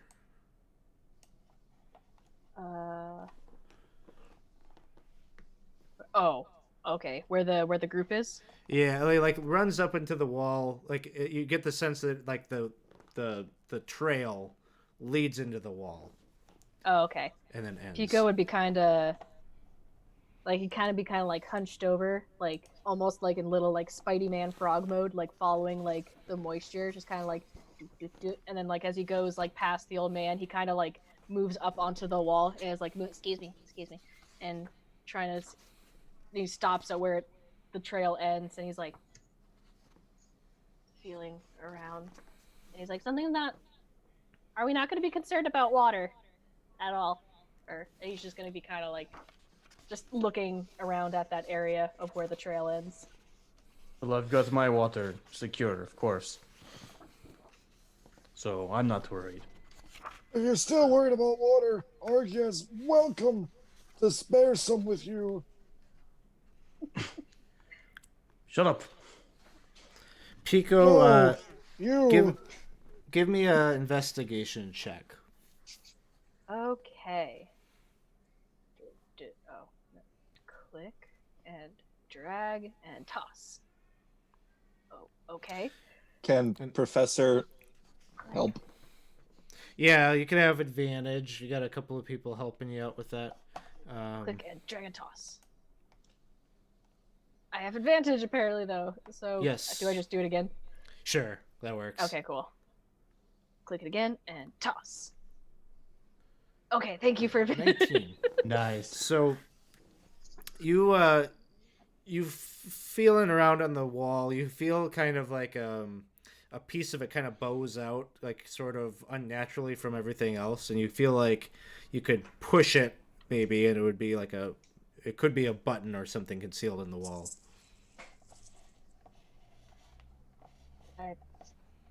Trip for her. Wait, There's a thing here. well, push like- it. You like poking things, right? And he just takes his stick and just over her shoulder, bonk. Like while her hands are like there, he just thunks the spot between it. Oh God, no. The wall opens up here and reveals a room across the opening that you're looking into. You can see there's a stone door on the other side. There's not much else in the room other than this big wicker basket that's in the middle. What I see from where I am, that the water goes to that basket. Pico, be careful now. Give me This a investigation has turned into a basket case. Give me a perception check. Okay. Basket case got me. Toss. Cool. It does not seem to go. You see a couple of trickles of water over by the door. Oh, there's a door over there. I didn't even see it. He's gonna kind of like look because he knows the other group wants to go towards the thud, and he kind of like looks towards there. And he's kind of like, oh, water. Okay, he's gonna kind of keep that in mind for now, and kind of try to stick with the rest of the group. Okay. Wait, where are you going? They're going that way, but like I can make water, but as much water as I can keep is a good thing. But they're going that way, and I'm squishy. Well, I'm thinking that would be the FUD. The FUD? The FUD. The FUD? The FUD. What's the FUD? The FUD? The FUD. What he said. What's When the FUD, wall went though? FUD, wouldn't that wall go FUD? Didn't that wall go FUD? Pretty sure that wall went thud. Oh, you think this is the FUD? It's Think the the thud's FUD. here. Oh, It's the this is the good FUD. Sorry, I thought you were going that way. I didn't know. Well, it was until you did your wonderful investigation and found this this curious Oh. basket. The Yeah. basket case. You As done Chipper good. You calls found FUD and water. it. FUD and water. All right. What the FUD are you talking about? Professor's right. It's time for us to figure out what's going on with this basket. Broody Cakes, would you mind walking up to the basket and taking a look? Of course. I mean, I would do it, not mind to do it. But Like Tripper's already got his bow like. I mean, it's just the basket, and I'll pick the basket up and just look right in it. All right. Open the lid of the basket. It's pretty large. Like it's Oh, okay. probably as big as you. So I 4 wouldn't be able feet to like tall. peer into it. It's Okay. but just like wide, and yeah, you'd be able to pull the Yeah. lid off and take a peek in there. And you do have dark vision, so as you open it up, almost instantly you hear this kind of like slithering serpent tongue God dang it. licking its lips. And we'll roll a quick initiative here. As there are some coiled snakes in there. Come on, Brudicrates. Fantasy Grounds, you can do it. Pico, anything you want to do as you are looking at Brudicrates has just lifted up the... I don't know, he's got a mask on, so I don't know if you can really read like what he's feeling or thinking right now, but he's looking at Right. the basket. He's looking at the basket.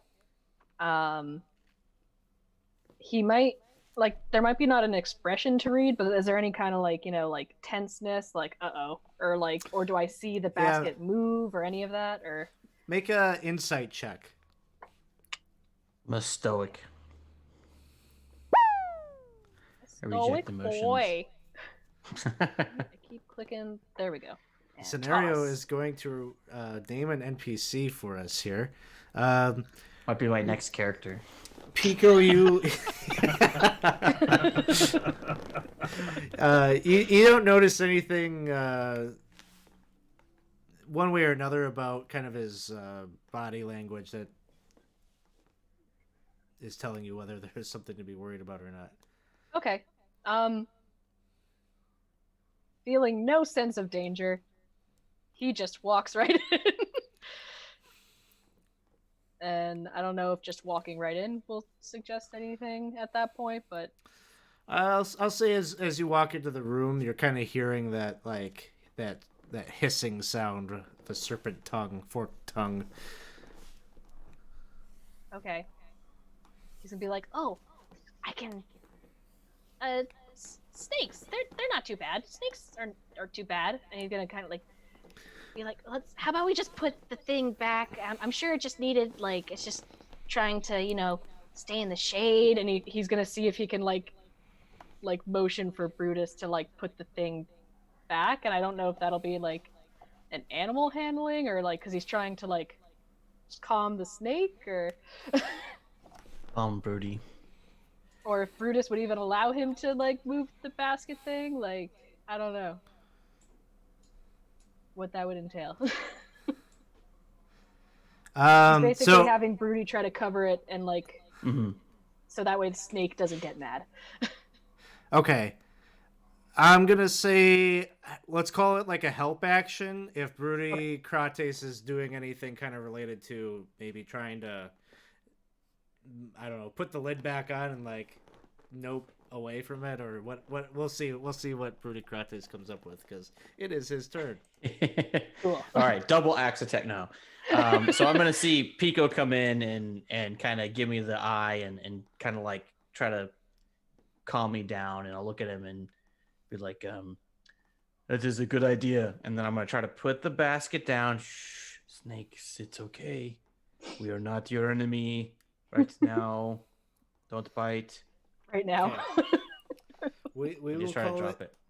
We'll call it an animal handling check at advantage. You're It's working. you're doing great. You're doing So okay. you lower the basket lid down and calm, but you still hear those hissing inside. Then I'm gonna back away, and then actually I'm gonna back to this other door. Okay.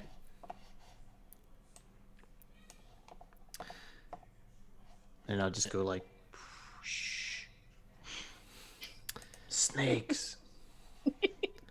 Snake, a snake, oh, a snake. All right, it's Tripper's turn.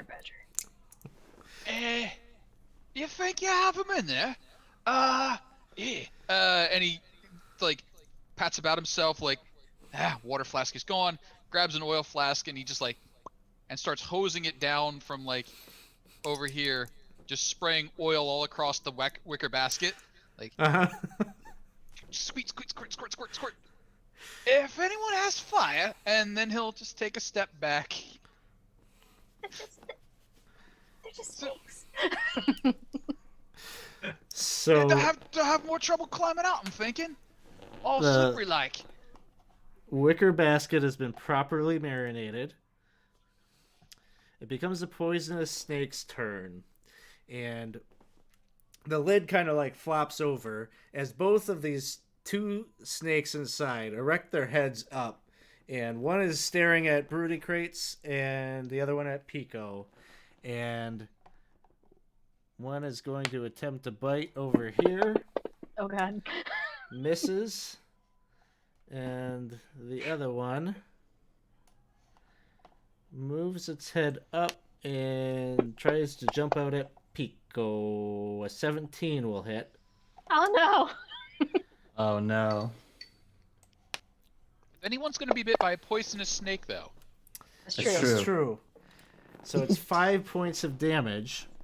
And we're not even going to have to roll the con save for the big poison damage because you're actually immune to it. So, Ah, sweet. Kirby, Awesome.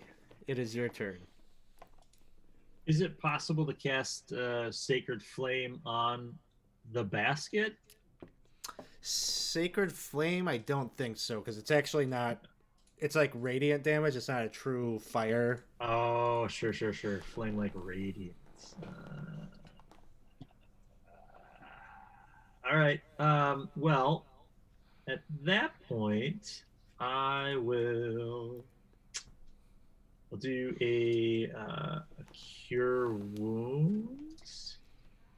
Nope, sorry. I'll do healing word on Pico. And do I still have the aid that he gave earlier too? Yep. Or okay, I don't know how to add that, so I just wrote it down. Yeah, actually, if what you could do is write down what your actual hit points is, Okay. and then adjust your max hit points in Fantasy Ground so it, Okay. and then just remember to change it back at the end of the session. Okay. Cool. So if I, again, I apologize for my ignorance. Do I just hit the heal button next to that spell? Yeah, you could target Pico and then click that heal button. That would work. Okay, there we go. And then that. So 3 points back to Pico. Cool. All right. And that was so that's a bonus action. All right. Yes. So then I will still cast then Sacred Flame on the one that attacked Pico.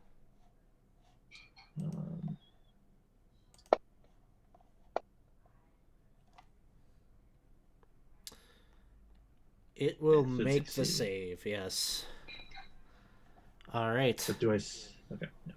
Yeah, there's no half on the cantrips. Professor, it is your turn. I like your ideas, little dragon man. And Oh, thank you. He'll move into the room, pull out his dagger, and cast Green Flame Blade. Oh god.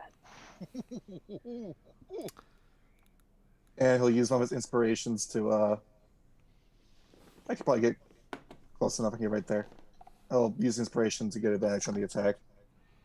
You can stay outside, Booker Sebastian Pursuit Jr. the Third. This might get a little too warm for you. Stab.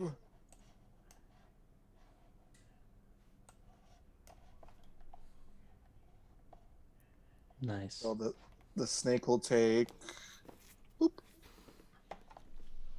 3 points of piercing, and then the flame will jump from the snake to the wicker barrel.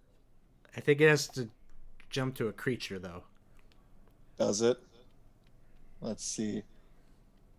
On a hit, but second, you are right. Yep. I guess Here's so. what- Hop to the snake here's- instead. Here's what we'll do.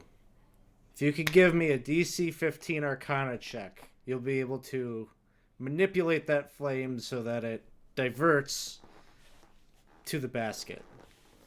I will use another piece of advantage for this because I have a lot of them. Swimming in it. Oh Ooh, my god! 26. Look at that.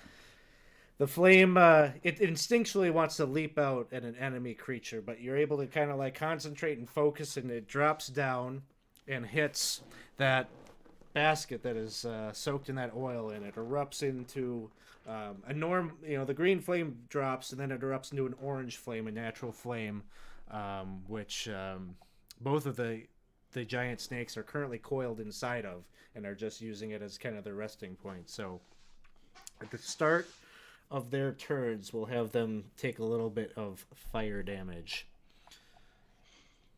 And we're back to the top. Pico.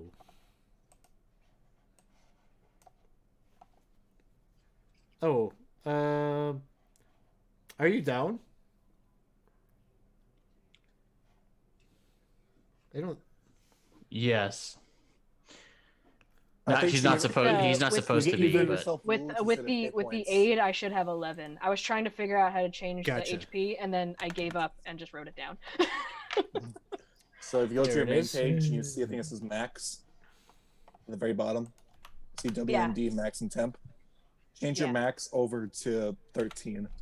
That's what I was trying to do. Just click it and then type it in, Okay. and then switch your wounds to 5. Okay. No, wait. That's right. Oh. Should be 0 at this point, I think. It will now be at 0. Wound would be 2. 2. 2. Yeah. Yeah. Oh, that's weird. Okay. Sounds good. Okay. Okay. He's not down. Not down. Not down. Druid in him is like, oh god, no. Why does this have to happen to the poor snakes? They're just trying to sleep. But he can't use his water because he needs that. His creator destroy water because he needs that for survival. So he's going to try and smack it and put it out of its misery. I'm going to use one of the chat inspirations because hot dang, there's a lot of them. And then this one, toss it. oh. Well, luckily Oh. you're using inspiration, so I Oh am. yeah. Boom. Did it go? I don't see it, so I'm gonna try again. Nothing. and He just couldn't do it in his heart of hearts. He felt bad. Oh, there it is now. Sorry. But yeah, he still would have missed. yeah, I just have to see about AC because that's 6 plus 5, right? Okay, yeah. Oh, I would miss. yeah, you're right. So, 11? Not quite enough. Okay. And then we Yeah. turn it over to that The Gratis. Synodician character. How can you pronounce that but not Brutocrates? I've had more practice. That's true. Brutus All right. Gratis. Double axe action finally. I can take advantage. So first attack will come on with a regular axe. 13. Oh, why did I do that? Hold on. Oop. Oh, it's a miss. All right, then a regular attack. And that's a hit. 23. Yeah, this is my bonus action, by the way. 7 points of damage. All right. It's still up. And then I prepare myself for death. All right. Tripper, it is your turn. Tripper kind of leans in, looks across at giant snake number 2, looses an arrow. Pack tacticking. That 11? one will miss. Whiff. Anything else from Tripper? He'll just slide back out of the way. All right, giant snake number 1 in a basket of flame. I believe the oil flask reads what, 5 points of damage at the start of a turn. So we'll go with 5 at the any creature that enters the area or at the end of its turn in the area. Oh, okay, at the end. Okay, at the end it'll take this damage, but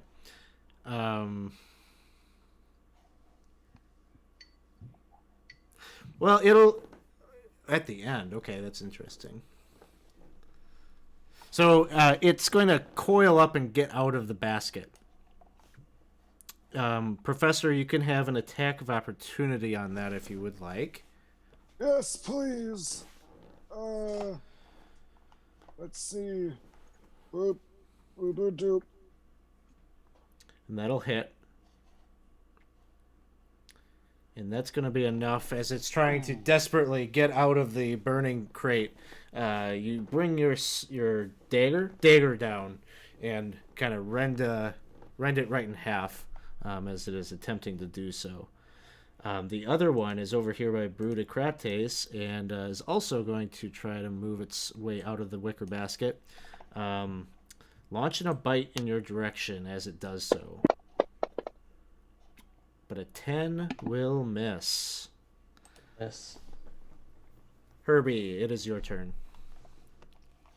All right. I will cast the Sacred Flame on Poisonous Snake.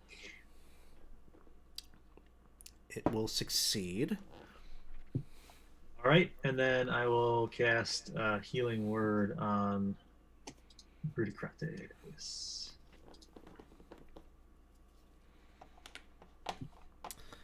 All right. Next up is Professor. Toll the dead. Spells. Wisdom save. All right, he fails. Ding dong.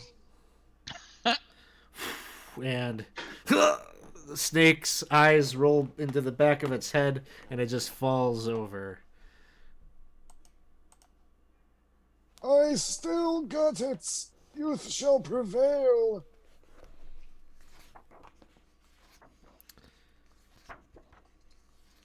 Did you say youth shall prevail? Yes. You're like the opposite of you. I still got it, little frogman. My youth may not be what it previously was, but I still have a heart. It beats for... Well, I'm running out of metaphors and sayings to say. You still got it, old man. You still got it. All right.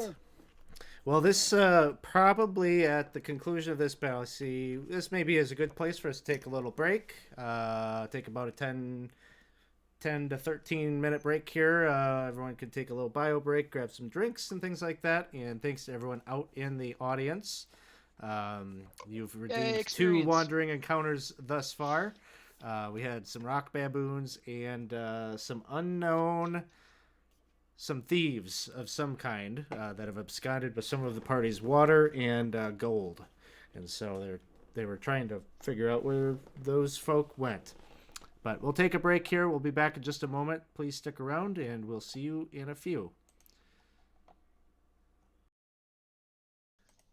Hey, everybody. Welcome back.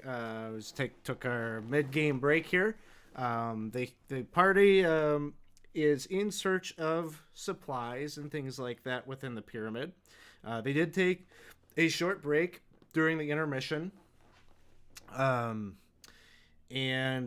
realized, kind of had a conversation while they were resting up about where they might be able to find more. Oh no, all my windows are... Give me just a moment. I'll take a moment here to fix some screens. This one goes there. Brudicrates should go over there. Pico goes over here.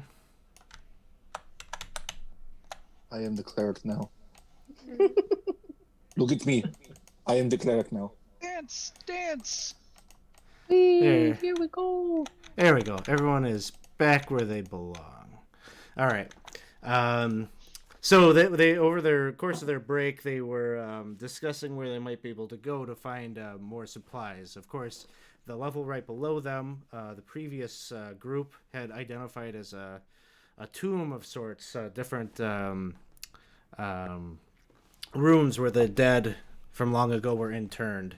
And so they're going to kind of skip past that and go to the 5th level, where there's a lot of undiscovered territory, maybe other rooms where food and water and other such supplies could be found. So you've all just descended down a ladder to the 5th level, and made your way into this room, this 20-foot by 20-foot room. It's a dusty chamber that is completely empty other than the ladder that you just climbed down. And there doesn't seem to be any visible doors out. Pico, can you see if there's any other secret doors like you saw earlier? On it. He is. Would that trail of moisture have continued, like puddled down here, or has he would he have lost it? You would have lost it, and you may have noticed in that previous room that you were in, some trap checking maybe had happened, and you would have identified that the next room, if you continued past the wicker basket room, would have led you to a room that had water as a key component to its trap mechanism. Ah, makes sense. Okay, then yeah, he'll just do normal, I guess, investigating. Sure. And I'll do another chat bonus because so many. And I'm not great at investigation. I've just been kind of lucky.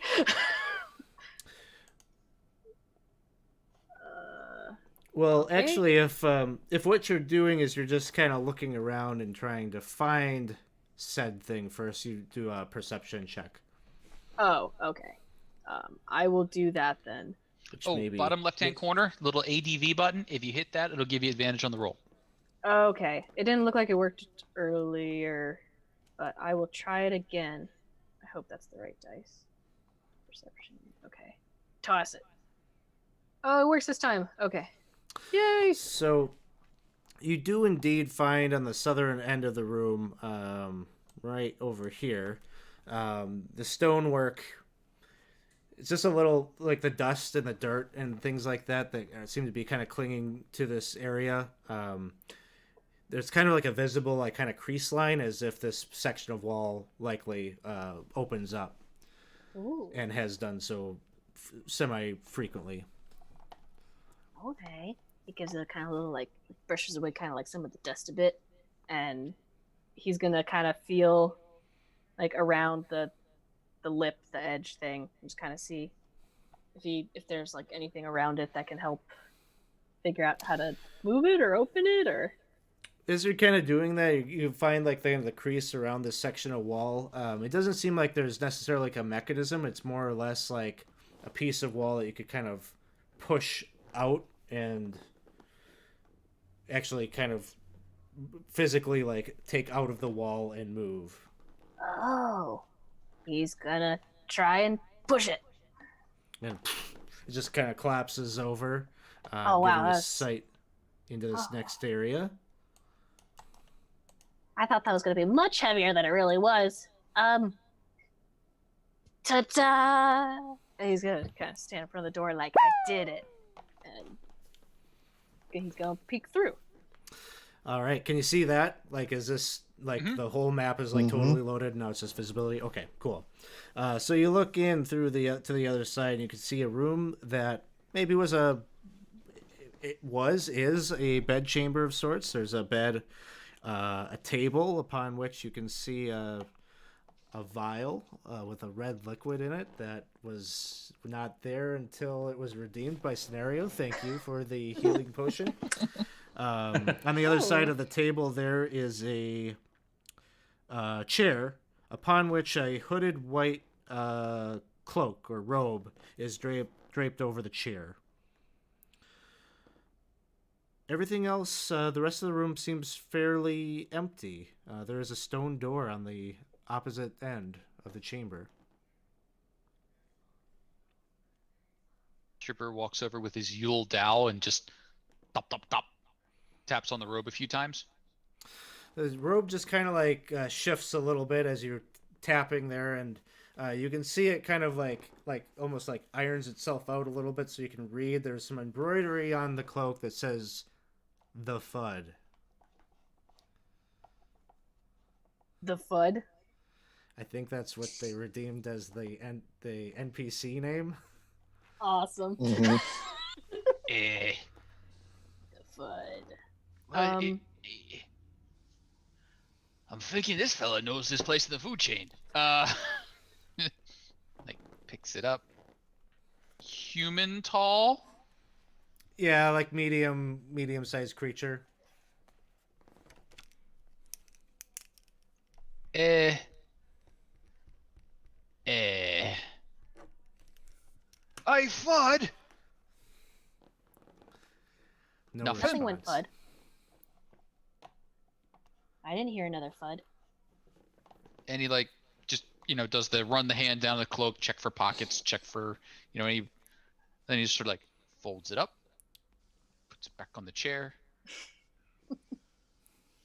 Would either Yeah, me or doesn't seem to Brutocrates be know an any, individual? What's that? Sorry. Would either me or Brutocrates know an individual that goes by the FUD? Oh man, I don't know. Make a history check.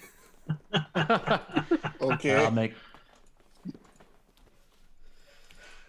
I guess if no one else wants that healing potion, Pico's gonna pick it up. If it hasn't Yeah. been picked up already. Okay, Professor. You got a 15. You've heard the name before. The FUD is the name of a hobgoblin that lived in some caves relatively close to the city where you're from, and kind of rumored to have been very like brutal, nasty. He had a reputation in the pit fights that the hobgoblins usually would orchestrate to entertain themselves. And if I remember correctly about the lore given, that the hobgoblins are kind of a thing with the Zorganites. Yeah, they had made an alliance. Well, the individual that's written there, not a very nice individual, I will say. Kind of savage brute, much like you, but worse. What are you talking about? Are you talking to me, Professor? Yes, you. You know we're not in our company of our groups. You don't have to wear the mask all the time. I have to wear the mask. It's my oath. You know this, you filthy magi. There was literally no oath to keep it on all the time. It's more like for religious or channeling ceremonies. Where is he? Fine, Professor. He's like, he's yelling at me. Literally right here. Like as Bruticus is coming over, like Tripper's like, "Oh yeah, help me with this bed," and then you like walk away. He's like, "Son of a bitch!" And then so he's climbing under the bed and he's like checking in the mattress and tries to pick up the bed and kind of shift it over to see if there's anything underneath it. It smells somewhat filthy, but nothing useful do you find under there. Maybe some fluffy white slippers. Seem to go with the robe. It's fun, fella. Are we staying on his good side?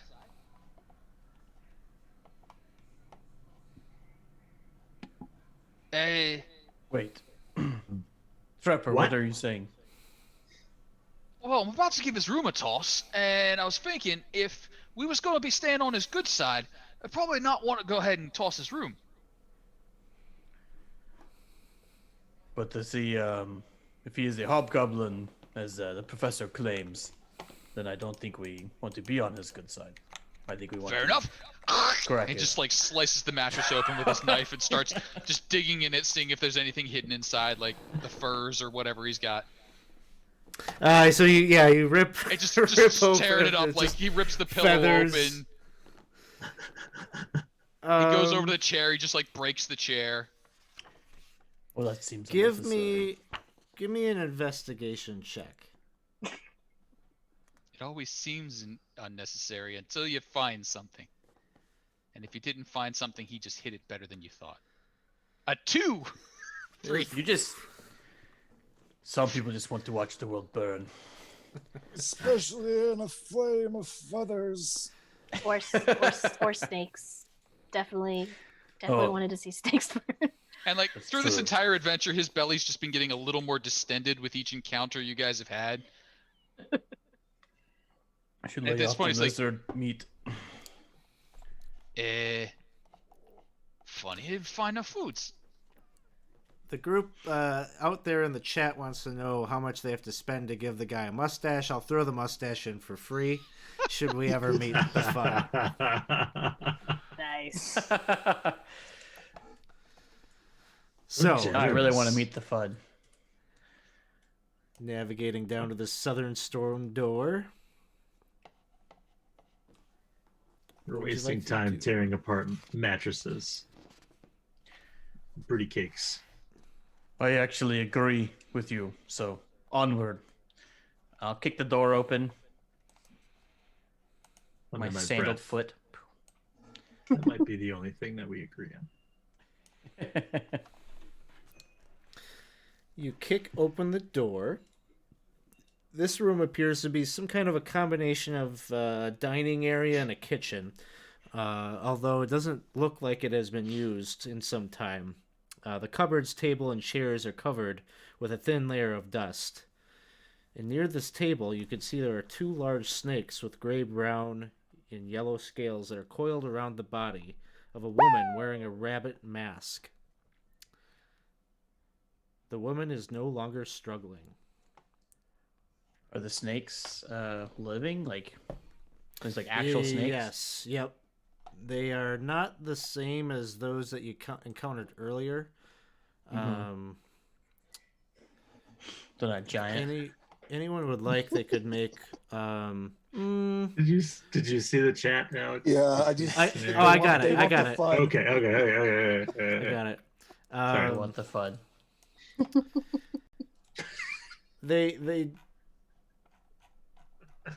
They are, yeah, they're large sized. They're large enough that they could coil around the body of this person. This woman. Okay. Like, oh, Herbie, careful. There's more snakes. Do they look violent? I mean, I guess they're killing a person, so. Yeah, they. Okay, Oh. there's tokens. That's all. I was like, well, there's no tokens, so I guess we're okay. You've just opened the door and you're looking in, so like. You don't get the sense that they're like immediately like threatened or anything by you. All right, back up. Yeah. So last time we tried to make peace with the monkeys and they threw rock at my head. We made peace with the snakes and they caught on fire and then bit me. Do we try to make peace with these Pico or do we go in and kill them? I prefer to make peace with it. They don't. I'm gonna peek out there again just to confirm that they're not like actively hostile. Make Behind a- you can hear here's a Tripper like nature warming check. up his bow. He's like, "Rick, rick, rick, rick, rick."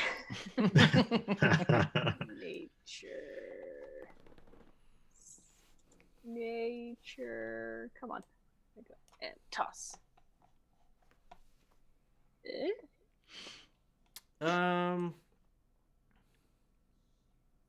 Your question was, do they look hostile? Mm-hmm. You don't get the sense that they're really paying attention to you yet. They're focused on this corpse that they're devouring. Mm. I mean, we could probably sneak right by them. Like, if they're not, attacking us, they have their food. They're probably going to be healthy. I mean, snakes, like, they eat, and then they're pretty good for, like, a really long time. So, I mean, they have their food if they're focused on that. I mean, maybe if we just, like, walk across the table and go to the door across, maybe they will mind us. If I had You are suggesting what? Pico, I'm thinking. There's one bunny girl in there, and there's two snakes. Which means they're gonna want another one, if they're gonna be eaten. I see your point. It's not like a Lady in the Tramp thing where they're just gonna wait there and kiss until it melts. What's a Lady in the Tramp? You're just folklore, less story, but old kobold story. old cobalt story. I don't think I've read that one in my archives. It doesn't end well. if you feel it's better to dispatch them, I feel we could probably scooch on by, but if everyone else seems to be in agreement that Pico, it's kill time, I guess. Pico, listen to me, and I'm gonna bend down. I don't know how tall Pico. Actually, Pico, are you poisonous to the touch? Yeah, but only his head is like actually like because he covers Okay. up. So Well, I'm too dumb and unwise and uncharismatic. So I'm just gonna slap you right in the back, and I'm just if your back is exposed, then it's exposed. And I'll say, Pico, listen. Yeah. You have your principles. You must stand by your principles. If your principles say that we should treat the creatures with respect, then make your case in the realm of argument, and we will hash out the details and decide who is the just person, who has the right of way. Oh, okay. My view is these are just creatures going about nature's cause. They have found You are their wrong. meal. Okay. I mean, I could try and lure the snakes away. Also, DM, this is a question. Remind me, is the body mask thing, that's the maidens, right? Or is that a different group? It's not the maidens. Synodicians, like Gorm, Matarua, and Usamagaris are like the main religions, but there are all sorts of little animalistic faiths. Wearing a mask of an animal is just kind of like a thing that Synodicians who aren't really aligned with either of the three major faiths may do. I'm gonna say, I was thinking earlier, we might not get along, but given that none of yous have even a little bit of compunction just watching this girl die, I think we're gonna get along much better than I thought. I thought she was already is she already dead. dead? She's not no. moving. They She is stop not kicking, moving. and then it takes a while to die. I was under the impression she was dead. How tall is the room? Ceiling here is probably about 12 feet. I mean, if you want to do this sneaky route, I could send in the owl and just bamf him out. Pico, do you want to try to talk to the snakes? Yes, please. Just Go ahead. I can't like literally talk to him, but I can try to keep him like. I just see like a lizard-looking frog thing. I just assume you can talk to the snakes. This is totally perfect. What, you think we're all friends? You think they're all friends? This is totally perfect. We'll have the Jeez. frog talk to the snakes. Yeah, It's all coming together. yeah. I'm pretty okay with animals. I go in. I'll go in. I'll stand by the sort of kitcheny area. Be like, hey, make sure they stay calm. Like, keep focusing on your meal, and then you guys can just walk around. It'll be okay. If I'll they try put to the attack owl on me, your I'll jump. shoulder. In case you need it, I'll put the owl on your shoulder. Oh, okay. Hello. I will disagree but commit. I appreciate you giving me the chance, and he's going to move on out. He's all excited. He's like, I'm gonna make friends with the snake now. We're gonna have to come back through here, aren't we? All right. We don't know that yet.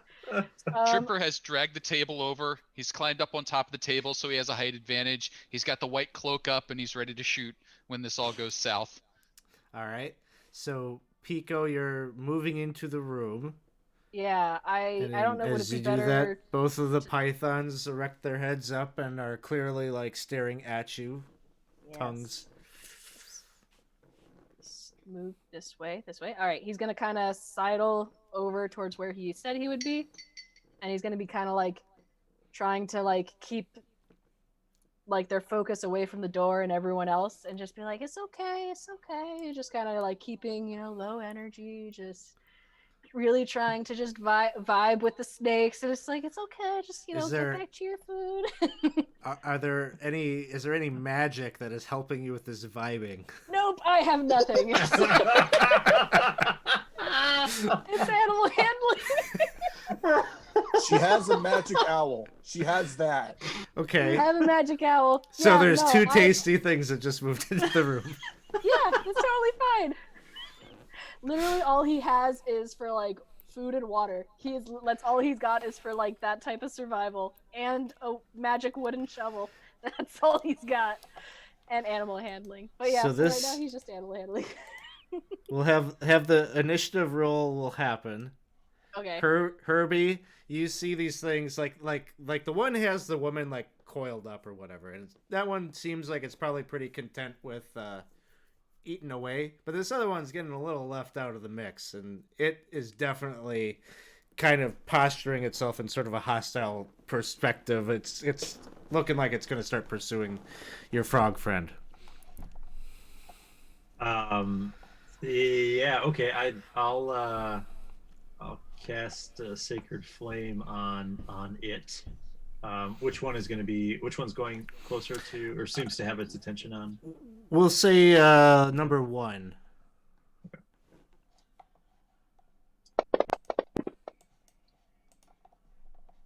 Man, every time. And then I'm gonna stay right there. Yeah, that's it. All right. Tripper, it is your turn. So Tripper is perched up on the table.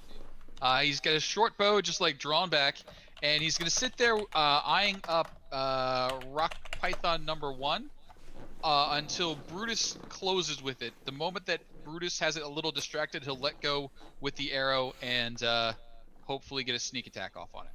So he will hold on that. All right. The python is going to start moving over here.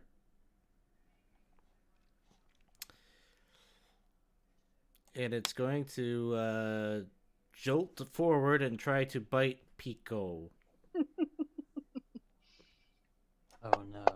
Oh, I never actually made an animal handling roll. That was silly of me. There was no. I never called for one. There was okay, nothing that you were going to explains be able to do here. Oh, okay, that with makes sense. simple animal handling. What? Are so- you sure? Your character is literally the bait shape that you use to catch snakes. Yep. Totally fine. You I'm are fine literally with a this. frog to a snake. I'm totally fine with this. It's something he Pico would have has to done. learn about life. Learn the hard He way. would have done this. It's what he would have wanted. This other snake is still coiled around this body, but it's got enough movement with its neck that it's also going to try to grab a little taste of Pico.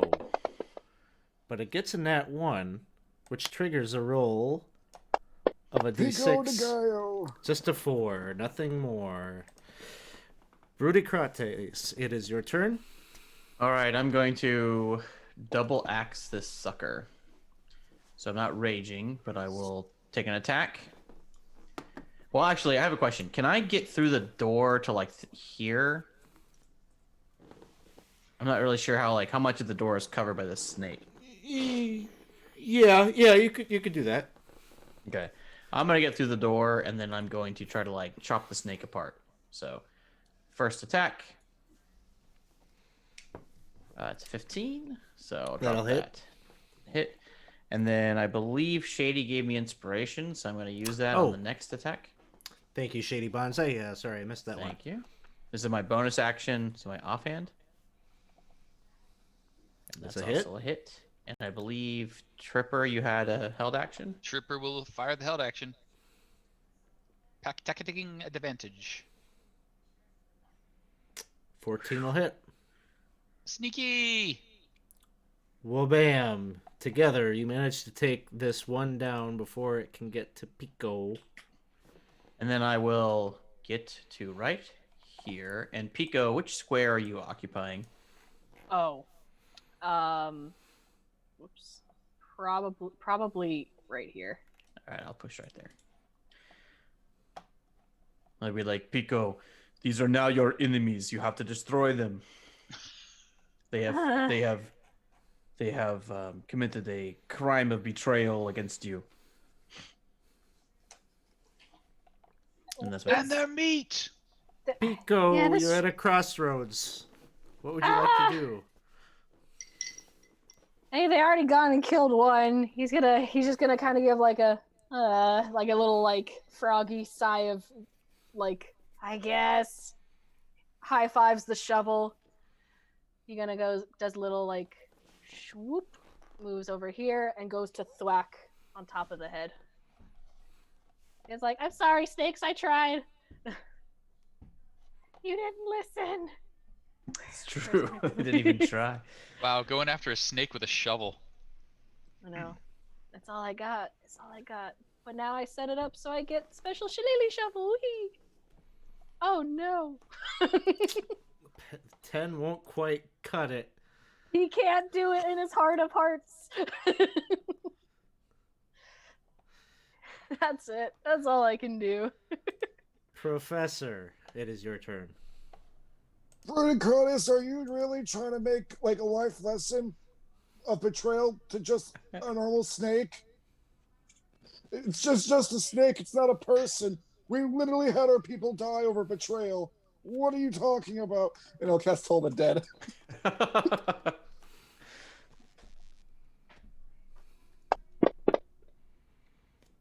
It fails. It'll take the D8s, 3 points of damage. and I will send Booker Sebastian Basho Jr. III to claw its eyes, giving the help action to whoever makes the next melee attack against it. All right. The door to the south opens, and there is a hobgoblin there who is wearing some tinted spectacles. He's wearing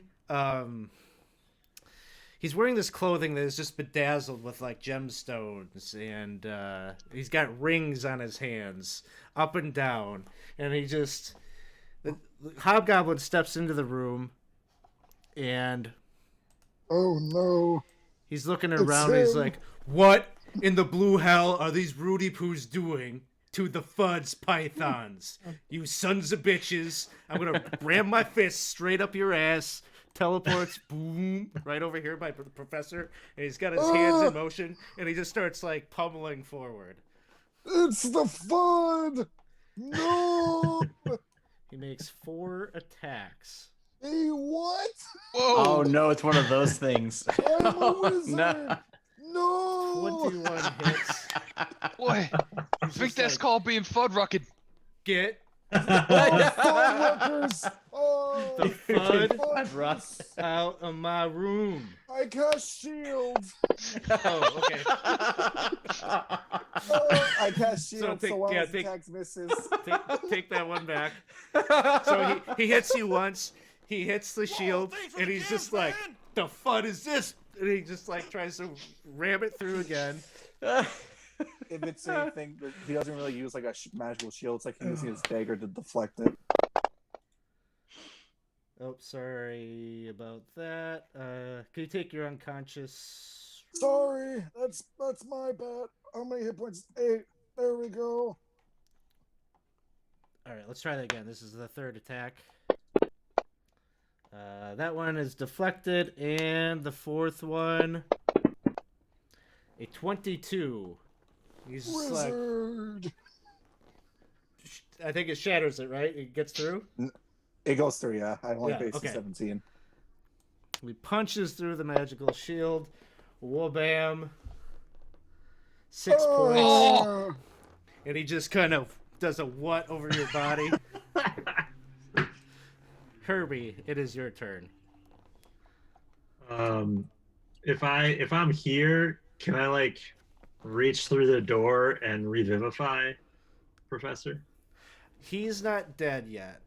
So if you just got like a Oh, cure okay. wounds or a So healing word, so I or could do something spare like the that, dying. Like You a could do spare sp- the dying. Would you that... could do spare the dying. That'll just bring I'll do him that. to stable. Like he doesn't have to do Yep. any death saves then. Right. Yep. Yep. So I will do that. Sounds good. Next up, Tripper.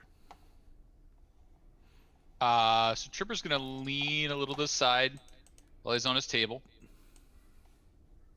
Sight down on Fuddrucker with the short bow.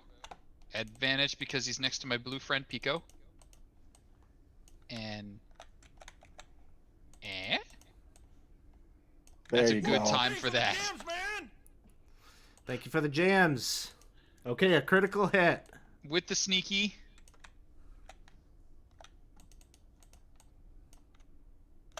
Ooh. And Oh, ooh, Very nice. big hit. big hit to the FUD.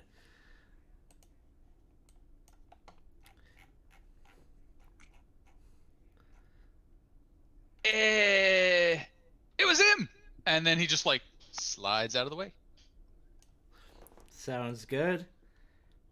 Python is up. The Python is going to attempt to constrict Pico. Okay. 22 to hit. Pico is all wrapped up, Oh, so you're grappled and restrained. super not good. 6 points of damage. Ouch. I'll make note of. Uh, 6 points, you said? Yes. Okay, I'm just writing it down. Everything's still loading up from when my internet took a duh. Oh, So, gotcha. Okay.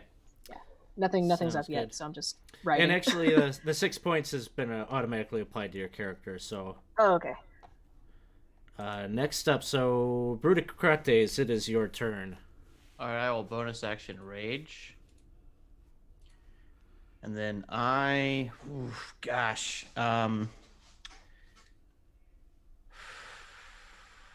You would have advantage against the snake because the owl's still going at it.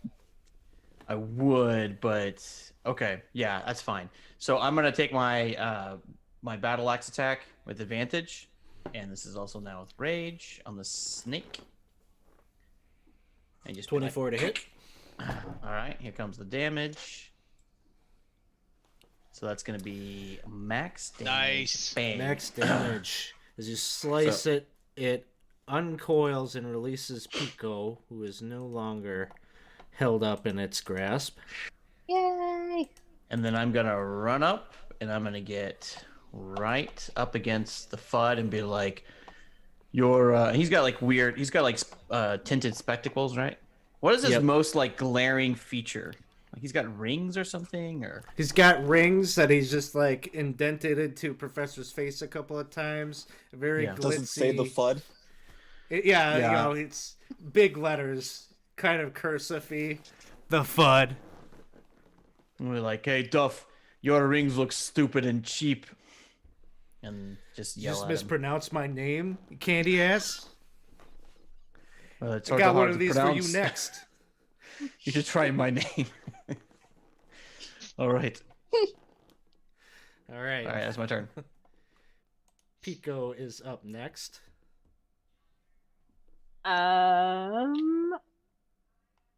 I can't see what's happening, but he's going to attack and help his friend. That's what we're doing, right? We're still in initiative. Yep. He's just attacking us. Okay. The FUD is the big threat here. Okay, cool. I was just staring like, what? How fix? But okay, good to know. Then yeah, definitely attacking. The 16 to the FUD is gonna hit. Yay! Take this FUD. Little smack. Little shovel smack. 7 points to the FUD. All right. Next up is Professor, who's unconscious. Unfortunately, Yeah, I saw it too. Yeah. I saw it too. Sad. There was an natural 20. That's safe too. Oops. You're stable. You're good. But I the have FUD- one question. yeah. How do familiars work when you're unconscious? Well, you're familiar as a. I don't know. It's a good question. I don't I remember. think it stays around. Usually it just stays around because it's not concentration. It's just Yeah, you it's can't- just an owl, more or less. You can't command it, but Gotcha. Yeah, that makes sense. Turns around to the FUD. And the FUD was like ready to get into a little boxing match with Bruticrates, but then took this nasty hit from Pico. And he's just like, you're lucky I'm busy right now. Got lots of work to do. And he snaps his fingers and he flies backwards. 5, 10, 15, 20, 25, 30 to right here. And you just see him move 5, 10, 15, 20, 25, 30. So he kind of like nopes out of the room. Herbie, it is your turn. All right, I will do mass healing word, Oh, thanks for the gems, man. and I'll hit, I guess, everybody, based on the range. And then, can I also target the NPC in there? Oh, the woman? Sure. Yeah. Or she? Okay.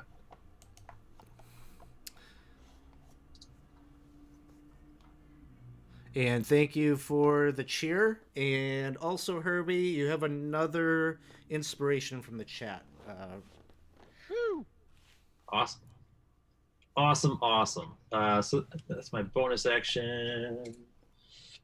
I'll guess against my better judgment.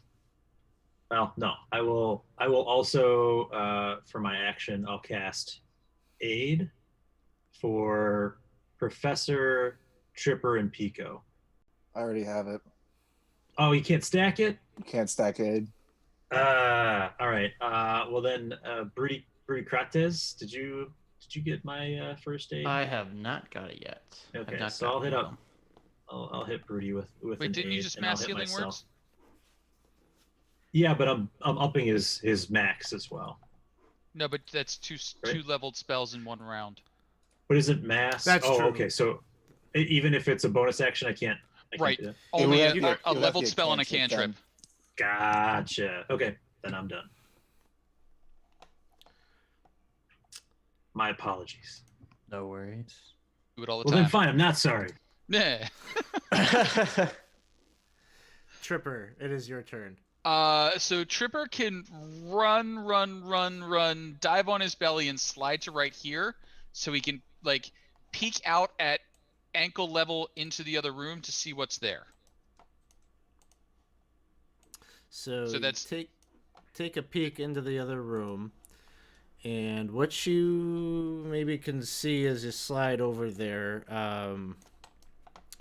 seems to be some kind of a maybe large like sitting area or kind of visiting room. There are a number of cushy furnitures here. Make me a quick perception check as you do the slide there. Quick perception check as we do the slide.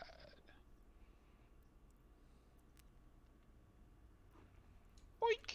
20. Okay. You see, you can tell that there are two. We'll do it like this. You catch the glimpse that there is some kind of an object here, and maybe from. I don't know if you have much light coming from that other room, but you just catch a glimpse, maybe, of the silhouette of a statue there, or a suit of armor with a raised weapon. That's okay. So basically, Trip's gonna like poof against the wall because he's just running full speed and sort of sliding, and then he just gestures like this. He's like, "Oi, Broody! Right about there, 20 feet." And he's pointing like through the wall where Fudd would be. so that Broody can know where to throw if he can get close enough. Yep. All right, Broody, it is your turn. All right, I'm gonna go 5, 10. Whoa, whoops. I'm gonna go 5, 10, 15, 20, 25, 30. I'll get to right there. Did I do that right? 10, 15, 20, 25. Yeah, right there, 30 feet. Can I see the FUD through the door? I'm gonna give him a +2 to AC, but you can see him enough to target him. Boop, boop, boop, boop, boop, boop, boop, boop. Oh, and I got the impression that like he could disengage if I like got up on him, right? Like his little move he did was just like him. He's just kind of like a misty step almost. Like it kind of like puffs into like a shadow and then like reappeared like a little bit back. Got it. Okay. Cool. Well, I'm gonna take Tripper's advice or hint, and I'm gonna chuck a javelin at him. And I don't know if I've got chat inspiration or not, so I'm just gonna roll it normally. Here we go. And it's a big fat miss. So I'm just and just fling it, and it doesn't even make it through the doorway. It just bings right against the door where you're at, Tripper, and just poop. Tripper like looks back at you. He's like, "I meant throw it through the doorway on this angle, not throw it through the wall." Listen, I just stare awkwardly. Well, if you weren't sure if you had inspiration before, you definitely do now. Scenario just redeemed you an inspiration. All right. All right. Pico, it is your turn. Okay. What's the name of the map so I could try to open it at some point? Here we go. I'll just should pop it up for you. Okay. And he's in the other room, you said? Yes, he kind of teleported and took a little run into the room to the south. Okay. If you run up 30 feet, you would be 30 feet away from them. Okay. Oh, there's a map. Okay. Okay. So 5, 10, 15, 20, 25. I don't think he's gonna make it. 5, 10, 15, 20, 25. I don't. No, I won't be able to see him to like throw a dart. So, I just.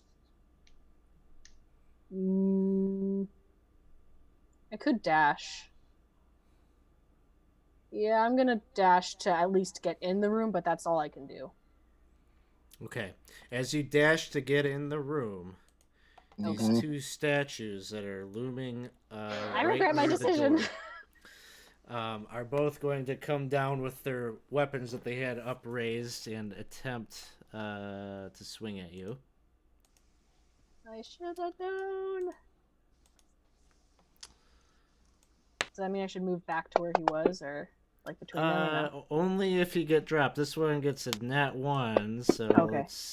That one misses. The other one comes down with a 9. So you manage to like you see it and like and you like maybe just like give it Frog that hop. extra 15% and hop through, and they both miss you. Okay, cool. Watch out for the things at the door, guys! And yeah, he just stops there. Professor, it is your turn.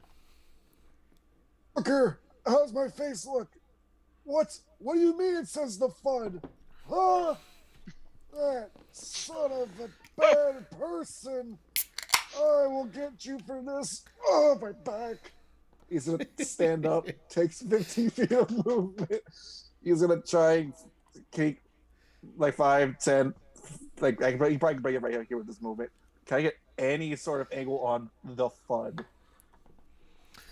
Let's see. You're looking to like cast like a line of sight spell. In a sense, yes. No. Okay.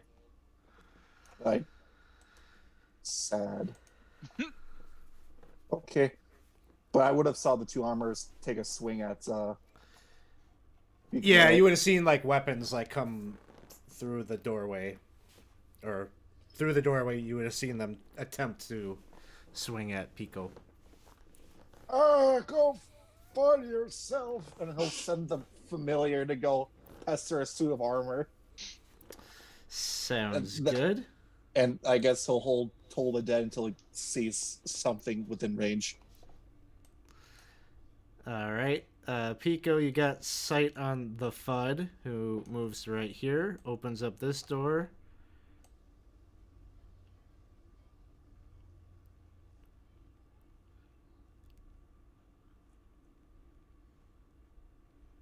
And that's what you see, and you don't have any sight on him any further. Oh.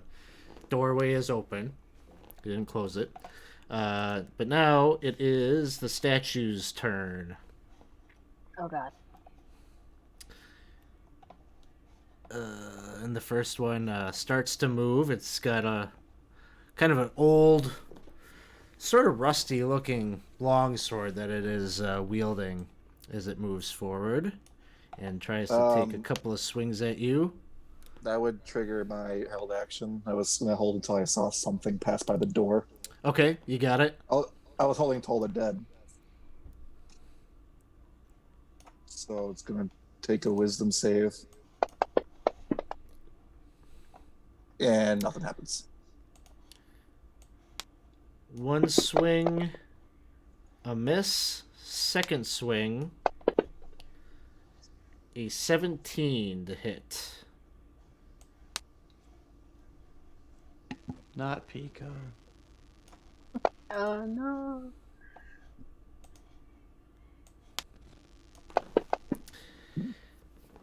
Twelve Oh. points of damage. Wha-bam.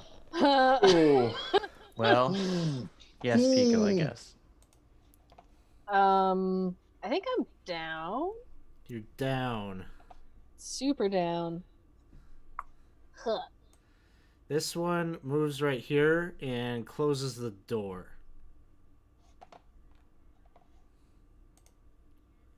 Herbie, it is your turn.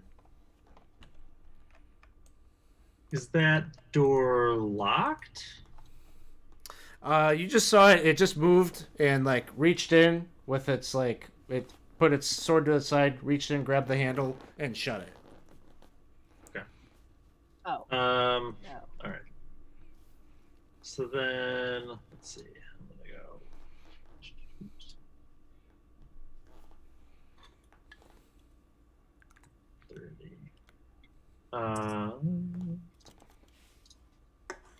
And I am going to use thaumaturgy to try and fly that door open again. You do that, door flies open and like kind of knocks into the thing. But it's Awesome. it's standing there with its sword at the ready. Okay. So that was a cantrip, so I could cast aid right now and give myself right? And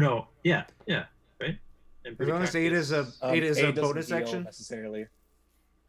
Nope, but it gives us the +5 max. Everybody else has +5 max, but we don't, right? So Yeah, but thaumaturgy was an Or- action. Aid is another action, right? I think it is an. oh, action. you're right. I'm Aid is sorry, an because action. you're right, because I was thinking of healing word, and that's a bonus. Thank you. Right. All right. So yet again, I will not apologize, but I'll end my turn.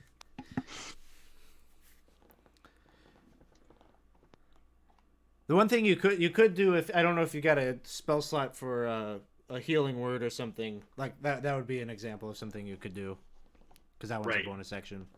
Right. Are there? Okay. Yeah. I'll actually. I take it back. I will do healing word on Professor.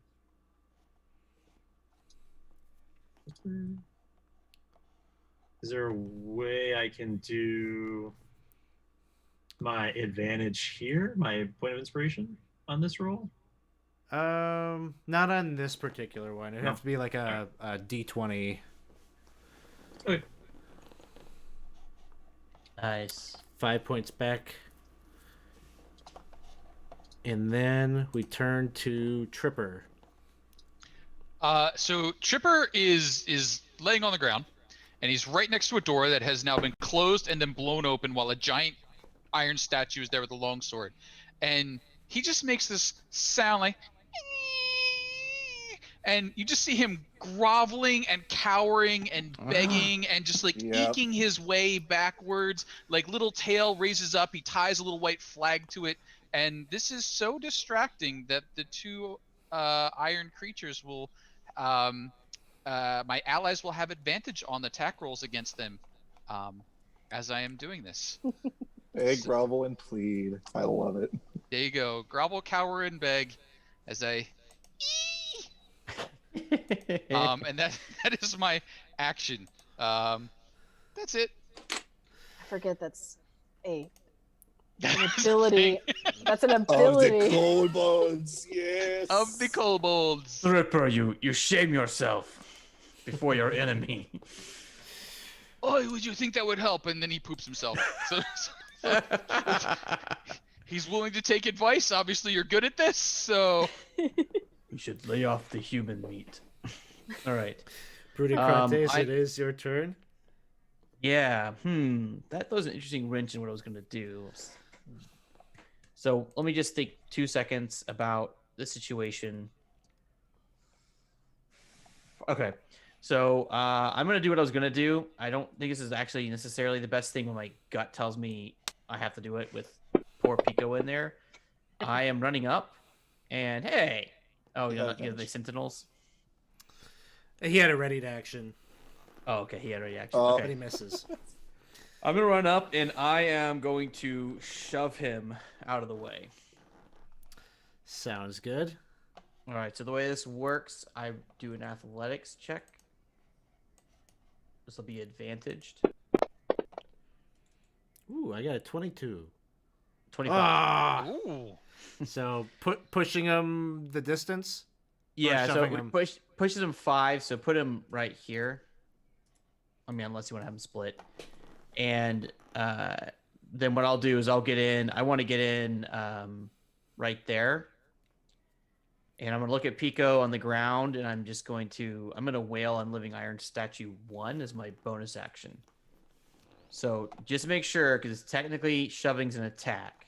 Yeah, So you, is that you can cool? do that. Okay. Just making sure. All right, and is this also advantaged? Yep. Okay. Cool. I am a good cowerer. You are very good. They're very distracted, and that made a difference. Ooh, and that's a... Is that a... Just a 20. Yeah, just 23. But still, it's a hit. And then Okay. here comes the damage. Ow. It should be 3 points. Oh, resisted. We're in trouble. And and I'll just kind of yell at them. Pico is down. We're going to see a nat 20 on a death saving throw happen here. Oh, One fail. One fail. That's a oh. signal to the chat. If they want to be nice, they can. I twitch. Professor. That's not I a good will twitch, move yeah. closer towards the door, and I see a very, very hurt little frog. And I remember this little frog picked up a healing potion. I'm going to send the owl to go feed him said healing potion with my bird thing that birds can familiarize. Yep. They can't attack, but they can do other stuff. Sure. So, Sure. do you want to roll that 2d4 plus 2 and subtract Pico the healing potion if you had added it to your inventory? Pico, you get this much from an owl. That's bad. 5 hit points. That's something. Let's see. Okay, so I think I do that. I think. Okay. They're good. Scenario, they're good. They just healed Pico, so stand by. He may be needed more.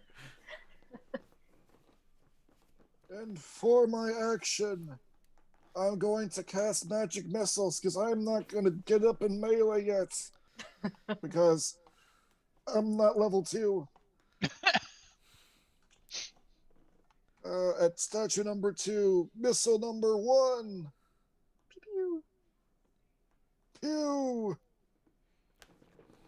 Pew. Pew. That's it. That's A all I number of got. these missiles are just blowing holes through its armor, just big, like I don't know, like bullets had huge bullets had gone through it, and just jagged metal in where your spell made contact with it. We're back to the top. Somewhere the FUD is hyping himself up about if he had just been like a little bit more prepared, he totally could have taken him. But he is making his escape. Opens the door. 5, 10, 15, 20, 25, 30.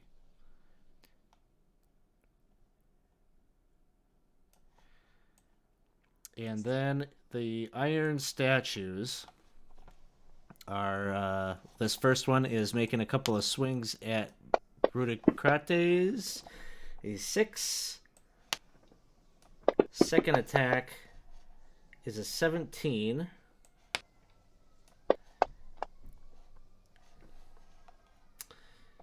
All right, 3 points as a result of being having the rage up. The other one is also attacking you. First attack, a 16 to hit.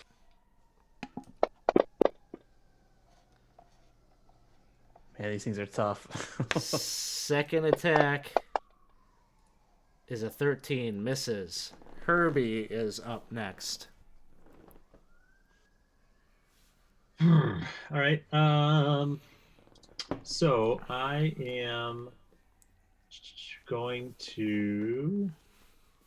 Man, I'm gonna go ahead and touch my crossbow to turn it into a magical weapon. Is that an action? Is that my turn with the Casting piece that you gave striking? me? Yes. I think so. Give me just a second. It is an action. Yep. Okay. So I will do that, and then I'm just gonna take a little sidestep here, Nate. A little closer.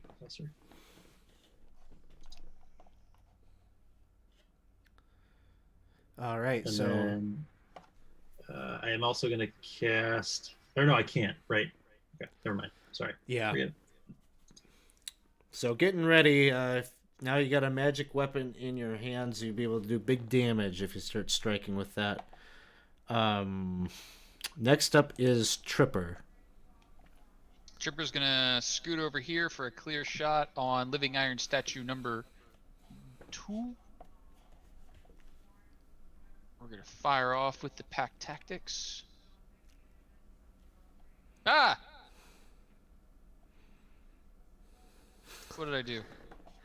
I twice. double clicked. The first one was a 17 for 22. Sorry. Yeah. Roll so the damage in the chat box because it's gonna throw It'll crit damage. try and crit me. So.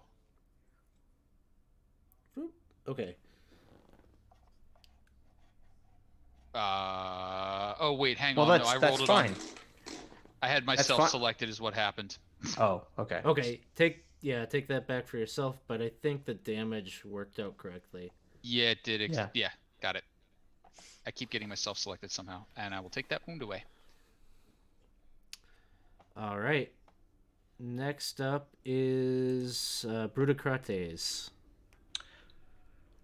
I'm gonna take the signal for my friends that the Living Iron Statue 2 must be destroyed, and so I will take attack. I'm gonna do an inspiration here. This is the inspiration from the chat. Thank you, Ed. And it's a miss. Oh no. And then I'll bonus action take my other hit. And it's also a big miss. Just cling, cling on the armor. And then I freeze. All right. Next up, Pico. You're staring up at the ceiling. Owl is force feeding you a potion, and you're back to Okay. consciousness. He's gonna like look over to the side and be like, "Oh, that's right, that's what happened." And he's gonna get up, disengage, and run this way. 5, 10, 15, 20. Right about over here. He's going. He's What? like So what is your speed though? 25. Because you have to use half to Oh, that's right. move So up, get up. half of Is that- 20. We'll just say is you can move 10? 15. 15. Okay, so 10, 15. Okay, so yeah, over here. Don't worry about me, Pico. I am just dust. I don't exist. Thank you. Damn. I appreciate all you've done. I'm very, very bloody. I will join Gorm. Professor, it is your turn. So would Professor recognize these guys have resistances to the weapons that they're using? Yeah, I think so. Is he smart enough to realize that if it's possible, would Silver counteract this? I don't know if you know that necessarily. I ask because he has a silver dagger that was part of his whole Magi thing. That's why I ask. You're not sure. You haven't seen a silver weapon make contact with one yet. But you definitely Fair can see enough. that their normal weapons are taking a little bit more to really rend any damage on them. I'll cast Toll the Dead on something that's not even living. How does that make sense? I don't know. Ring him like a bell. Jing Tong! Bong. It fails. I really hope they're not immune to necrotic because this is going to be really sad. They are not. Nice! And in fact, Wow. it's enough damage to you just hear the ringing bell inside its hollow frame, and it crashes to the ground. And Fantasy Grounds apparently does as well. There we go. No! The dong, the ding of the dong is too powerful, dong. I don't know. I'll send the owl to give the help action to Living Statue 1. It's gonna peck him. And the FUD is running, and he's saying to himself, the FUD had to do this. I have to live for the millions and millions of people that wish to see the FUD live another day and entertain the FUD's fans. And he's gone. The living statue over here turns its attention to Broody and takes a couple of swings. 14 will miss. Second attack. A 22. Ooh, that hits.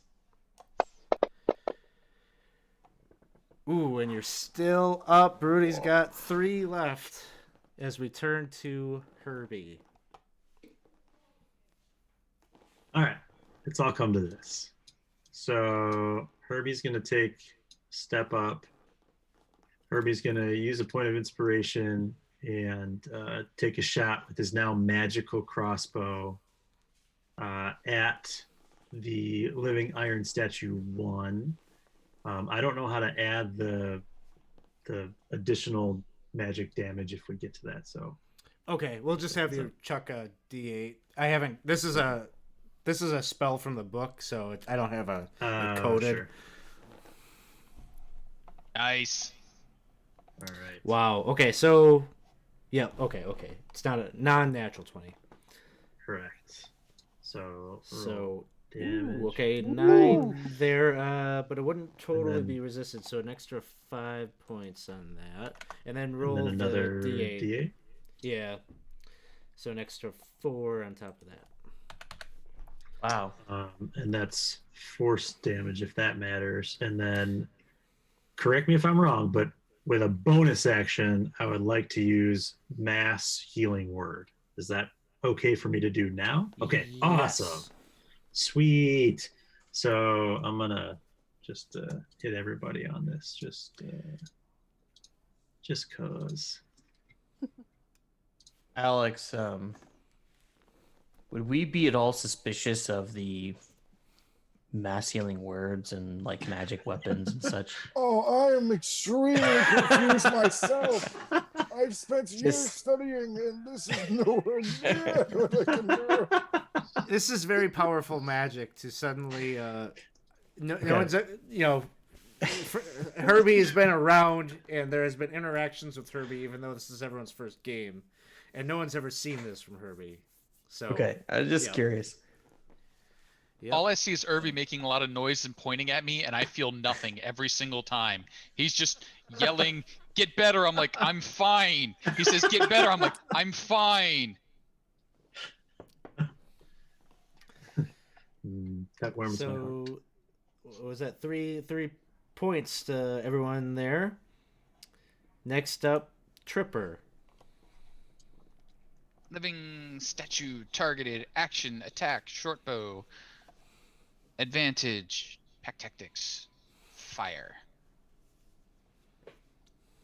Hit. There's a hit. Sneaky damage. Some. Still up. Kind of want to close the door. That's it. Brudicrates, it is your turn. All right, I'll hold my axes up in praise of Gorm, and I'll say, Pico, we can kill this thing now together, you and me. Get your revenge. He holds up his shovel like, yeah. You have advantage on this attack roll too. Oh, Those okay. little owls going bonk, bonk, bonk. Oh, that's true. Okay. And Ooh, I got nice! Yay! All right, here we go. And yeah? how would you like to finish it? I'm going to shove my axe into its body, and I'm going to rip its pauldron and arm completely off, hopefully exposing something hollow inside, and then just kick it to the ground. It goes clattering to the ground as you shove it. It falls backwards and does not get back up. And then I'll point at it, and I'll point at Pico, and be like, would you like to finish it? Pico, not knowing better because it's a statue, thinks like, okay, and goes and like smacks the helmet with the shovel and thinks he does something. It goes, rolling across the ground. There's some satisfaction in that. Raises the That shovel. is how Yeah. we treat our transgressors, Pico. Okay. I went into Yaz there for a second. All right. There's a weird mix of Pico Yaz. I don't know. Pico the Yazo? Pico the Yazo. Tripper comes over and starts cutting the bunny girl out of the snake. Oh, yeah.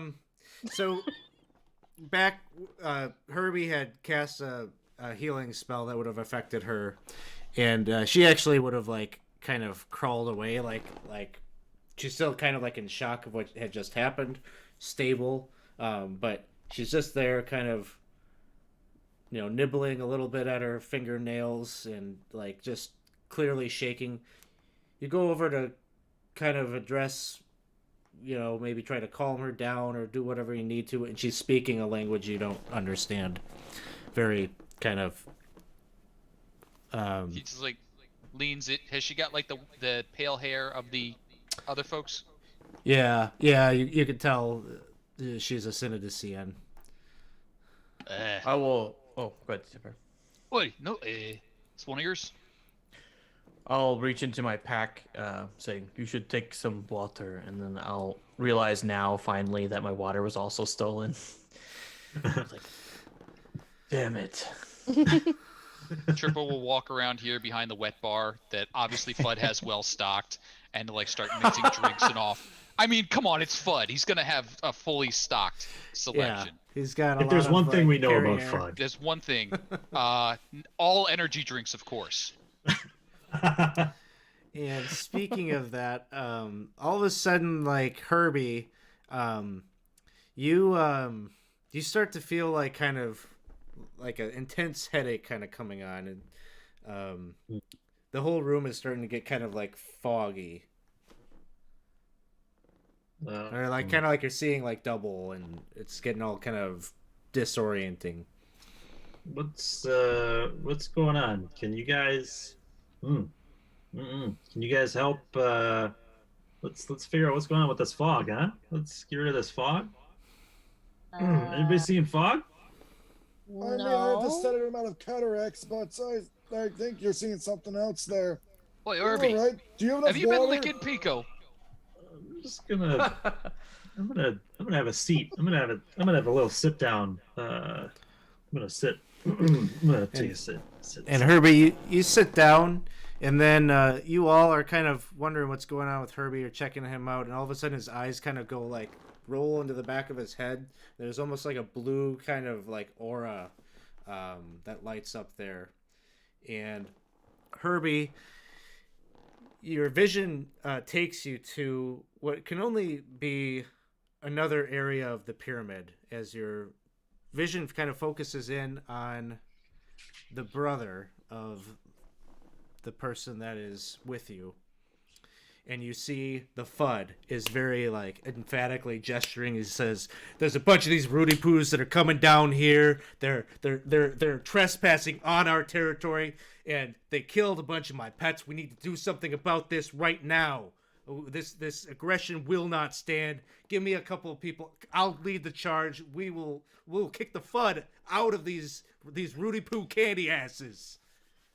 And you're looking at Darius, and he's very calmly kind of like listening to this pitch by the FUD, and you see him just kind of like give a gesture of like a thumbs up, and that's kind of the end of the vision. And you're coming out of it, you're back in the room, you're starting to get your senses, but you have this like kind of dreadful feeling that a big wave or a big force is going to be assembled to wipe out the rest of the Synodicians once and for all, those that are up above, what's left of them.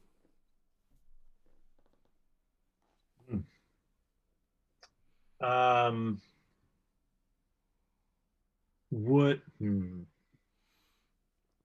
Okay, so I'll share with the group that something's up with the FUD. We got to figure out what the FUD is going on, and I think that if we can track him down, we can kind of like nip this thing in the bud. Otherwise, this is gonna turn into World War III or something. And 3 rings is just never a good match. Herbie, is everything okay with you? You've been acting strange. I'm not sure what you mean by strange. You turned blue. Yeah, your eyes went all like. You don't know me. That's true. We don't. That's You why don't we're know me. concerned. You don't know me. So you're starting to feel more like yourself now that you're coming out of this vision. Like the spirit that's been with you is kind of taking a back seat a little bit and allowing Herbie to come out more.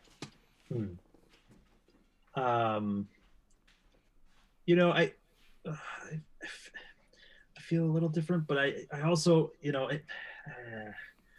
I can't really put my finger on what it is that that's going on right now. But I'm sure it's fine. I'm sure I'll be fine. I can help other people be fine. I can help myself be fine.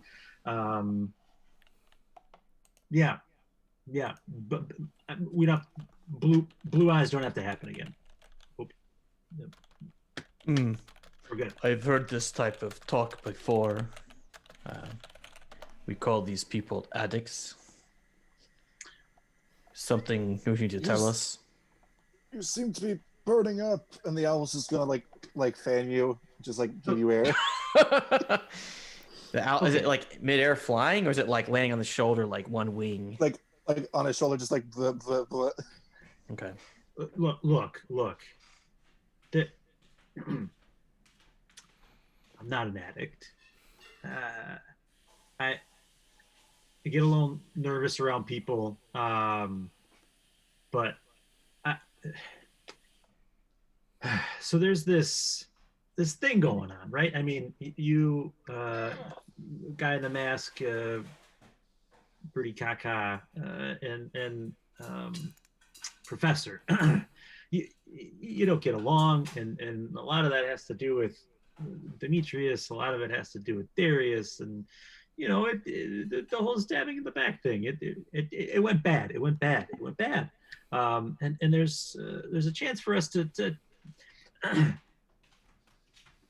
to try and get this right. And with Demetrius here, he's helping us, I think, save a lot of people.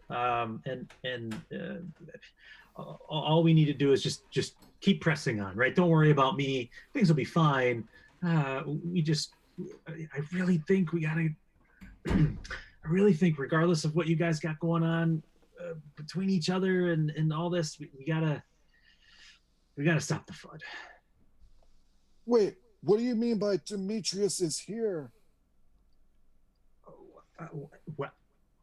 Well, if I remember correctly, wasn't he killed? DM? He was. Yep. Yeah. So Demetrius was killed. Darius killed him. The Zargon stuff happened, right? Like, we all know the story clearly. I mean, you can ask me about it. I know the whole thing, the whole story. But Demetrius is here. Demetrius is here. What do you mean by here exactly? Like, is look, he in I know the you're a level physical 1 room? wizard. I know you're 109 years old, and you're You have to. I get it. You have to get my standpoints. This man has been killed for over a year. What do you mean he's here? Our leader, my mentor, is right. here. Absolutely. He appreciates your devout loyalty, and you've done so much. So I don't know. I can't explain it. It's what? You know a lot about Demetrius and Darius and what happened, and you're not of our people. Correct. That's how I know Demetrius is here. What do you mean? He told me. So Alex, I think I know what's going on, but I feel like my character might not. What's your take on that? Yeah, I mean, if you want to make like a religion check or something like that. Yeah, I was kind of thinking like maybe give a check to help me suss it out. Yeah, I'm trying to make suss out this. I'm trying to make a whole sense of what he's talking about here. So, yeah, like your suspicion of like, yeah, he's not from. He seems to be bringing up these names of Demetrius and Darius, and yeah, maybe it's been brought up, but he's talking about them almost like he knows their relationship a little bit and this animosity between them, and it almost feels like maybe Demetrius is like right there, like whispering to him, or like he's getting this information like kind of piecemeal, and then like starts to talk about it. Do we have knowledge of ghosts and possession and that sort of thing in our culture? Yeah, that is one possibility of what is happening here, especially something as personal as a brother killing a brother would be like the exact type of thing that would cause maybe a spirit not to pass on. All right, I'm going to poke Herbie in the chest, and I'm going to say, when you say he's here, do you mean here? Yeah, I mean, but here, I mean, maybe, I don't know. So he's here. I don't know how else to tell you. I don't know how else to explain it. This is the first time that I've ever felt like I can't see the guy, but I don't know.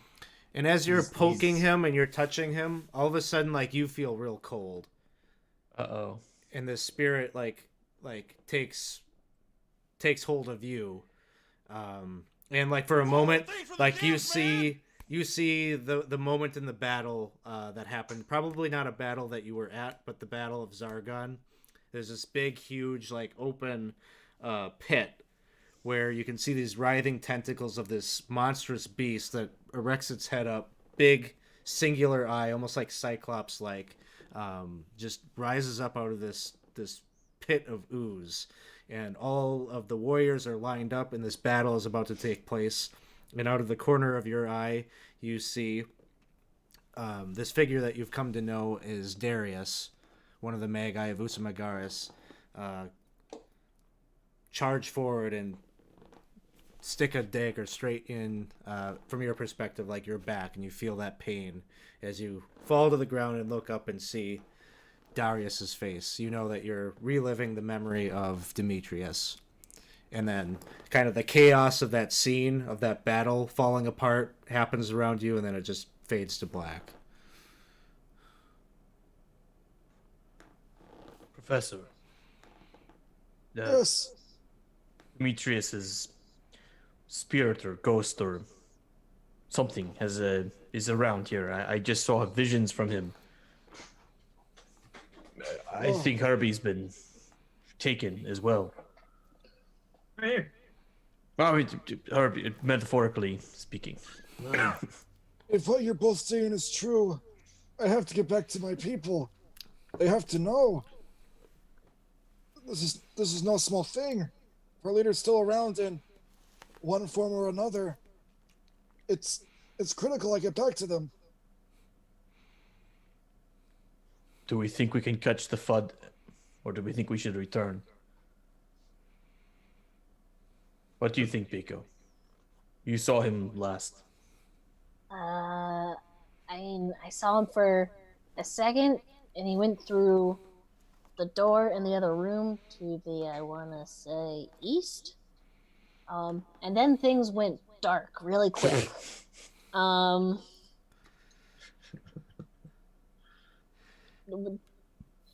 Did he give the details of his message and for the message regarding the FUD? Like, did he give those details that they're looking to kind of hunt us down, basically, or Yeah. in those basically in those terms, or Yeah, and your insight would probably be if he had made it to where Darius is, there's a lot of people in between Darius and him. I think we are gonna need help, lots of help, and maybe if we go to the Magi place and discuss this, maybe we can get some help there, because I think at where we are at right now, the FUD is going to have a lot of help soon, from what I gather, and I think we need to go about this smart and not brute force our way, because I know I can't brute force my way through many things. Maybe you can brute a credit, but not me. Sometimes. And so my insight, my sticking my foot down thoughts are we go to Magi. Pico, you are a frog of principle. I respect you, and I'm gonna pat him right on the head. Oh, don't do that. Oh. I think that we should follow Pico's advice, and then plop. As you're saying, I think we should follow your advice. He's trying to say, don't do that, don't do that, don't do that. But he's ah. He's kind of all twitchy, don't, oh, your hand. So I think it's close to the end of the session. What is that substance that's on your head now? Why'd you touch your face? Oh no! you might be poisoned. I don't recommend touching the face, but the shoulder, the back, that's okay, but not the face. Not Give me my because- con check. Not because like don't touch the face because I'm like beautiful or anything. I mean I am, but you will literally be poisoned as I try to find the thing for it. I am doing stuff, I swear. Do I just click it on you or Yeah. there you go. You succeeded. All right. Just made it. Like, Pico, you're a sticky. I don't. That's why I cover up. These guys like gloves. So, Oh yeah, I do vote that we go back, unless there's Agreed. strong DM pushing against that. nope. If you push forward, there would be kind of no chance for you to deal with some of the forces that are maybe mustering or heading. If your goal is to get to Darius or the FUD, probably not a wise move. And so going back and Stretch goal. regrouping, and the professor I think brings up a good point. The Magi would want to know about this kind of supernatural thing that has happened with Demetrius being here. Pico has just made a pitch that maybe working together or trying to get some of the other clans together to get them to start talking might be a good idea. So there's a lot of things on the table at the conclusion of this one. The other thing is we have some thieves that we don't know anything about. Water. They took the most precious thing was probably the water, but then also got a little coin or somewhat. So maybe we'll learn about that at some point. That was one of our wandering. We did pretty good for having 3 wandering monsters in here. So Was the living armor a wandering monster, or was that Nope. actually there? nope, those are actually there. Okay. Yeah, the baboons, the thieves, and the FUD. That's right. Okay, that's right. For a hot second I forgot. Yeah, we got thefted.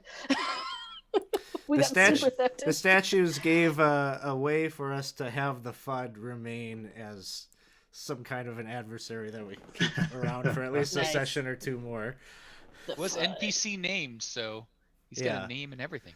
Mhm. Yeah, this is how we get berries. This is how we get Barry, the dwarf cook. That even when I try to get him to get killed, it didn't happen.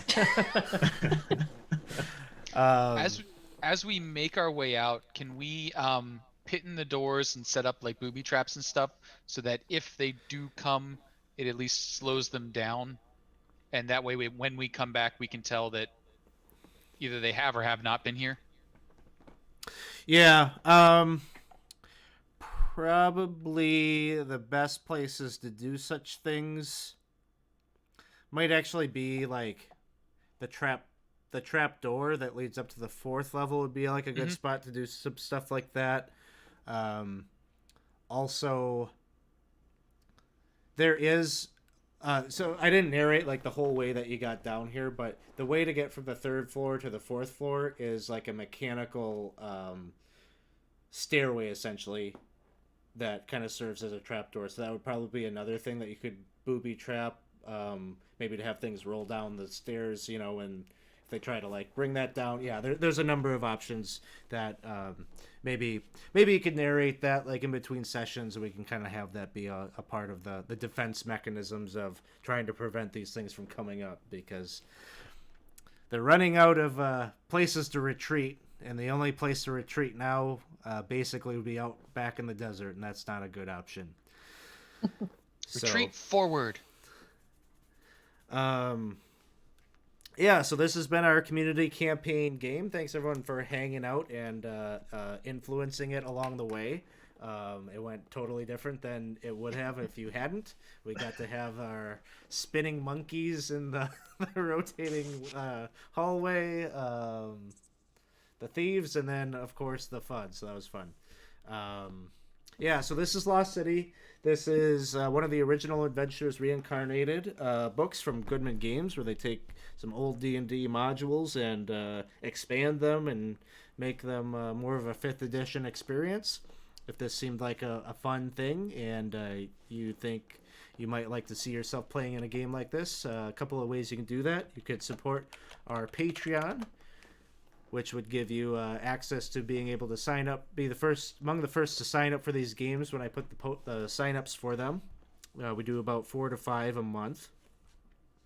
The other way that you might be able to get into a game is if you have a Amazon Prime subscription just laying around and you're not using it. You could use your free sub on us. Whenever we got open slots in games, we like to release those to our Twitch subscribers to come in and fill in off the bench. So do those things. Come hang out with us in Discord.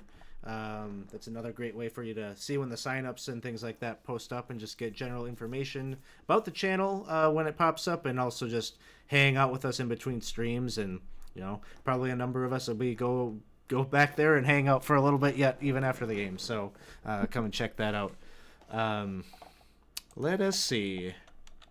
Do we have any friends that are still streaming? Oh, and the other thing is we are, of course, participating in Extra Life this year. So I'll pop that up in the chat. We got a whole week of events that will be happening here over the course of a week. The week of Thanksgiving. A number of us playing for different children's hospitals. Myself, my game will be happening on Black Friday. And we are up to like 8 hours so far. Every $100 that the Castle Amber team raises will play for an hour, up to 12 hours. So we're almost there. We're almost there, committed to a half day of gaming, so that'll be fun. Yeah, let's see. I'm not logged into Twitch, so I can't see who's streaming. That's all right. We'll Raiders. skip it tonight. Who? Oh. Prater is? Yeah. Let's drop by and say hi to them.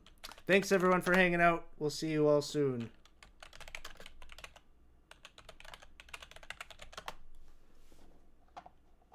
Bye. If we're still on. Bye, No idea. bye, Let's bye. get this motherfucker. The fun. The fun. The The fun. fun. The fun. What the fun? All right. We are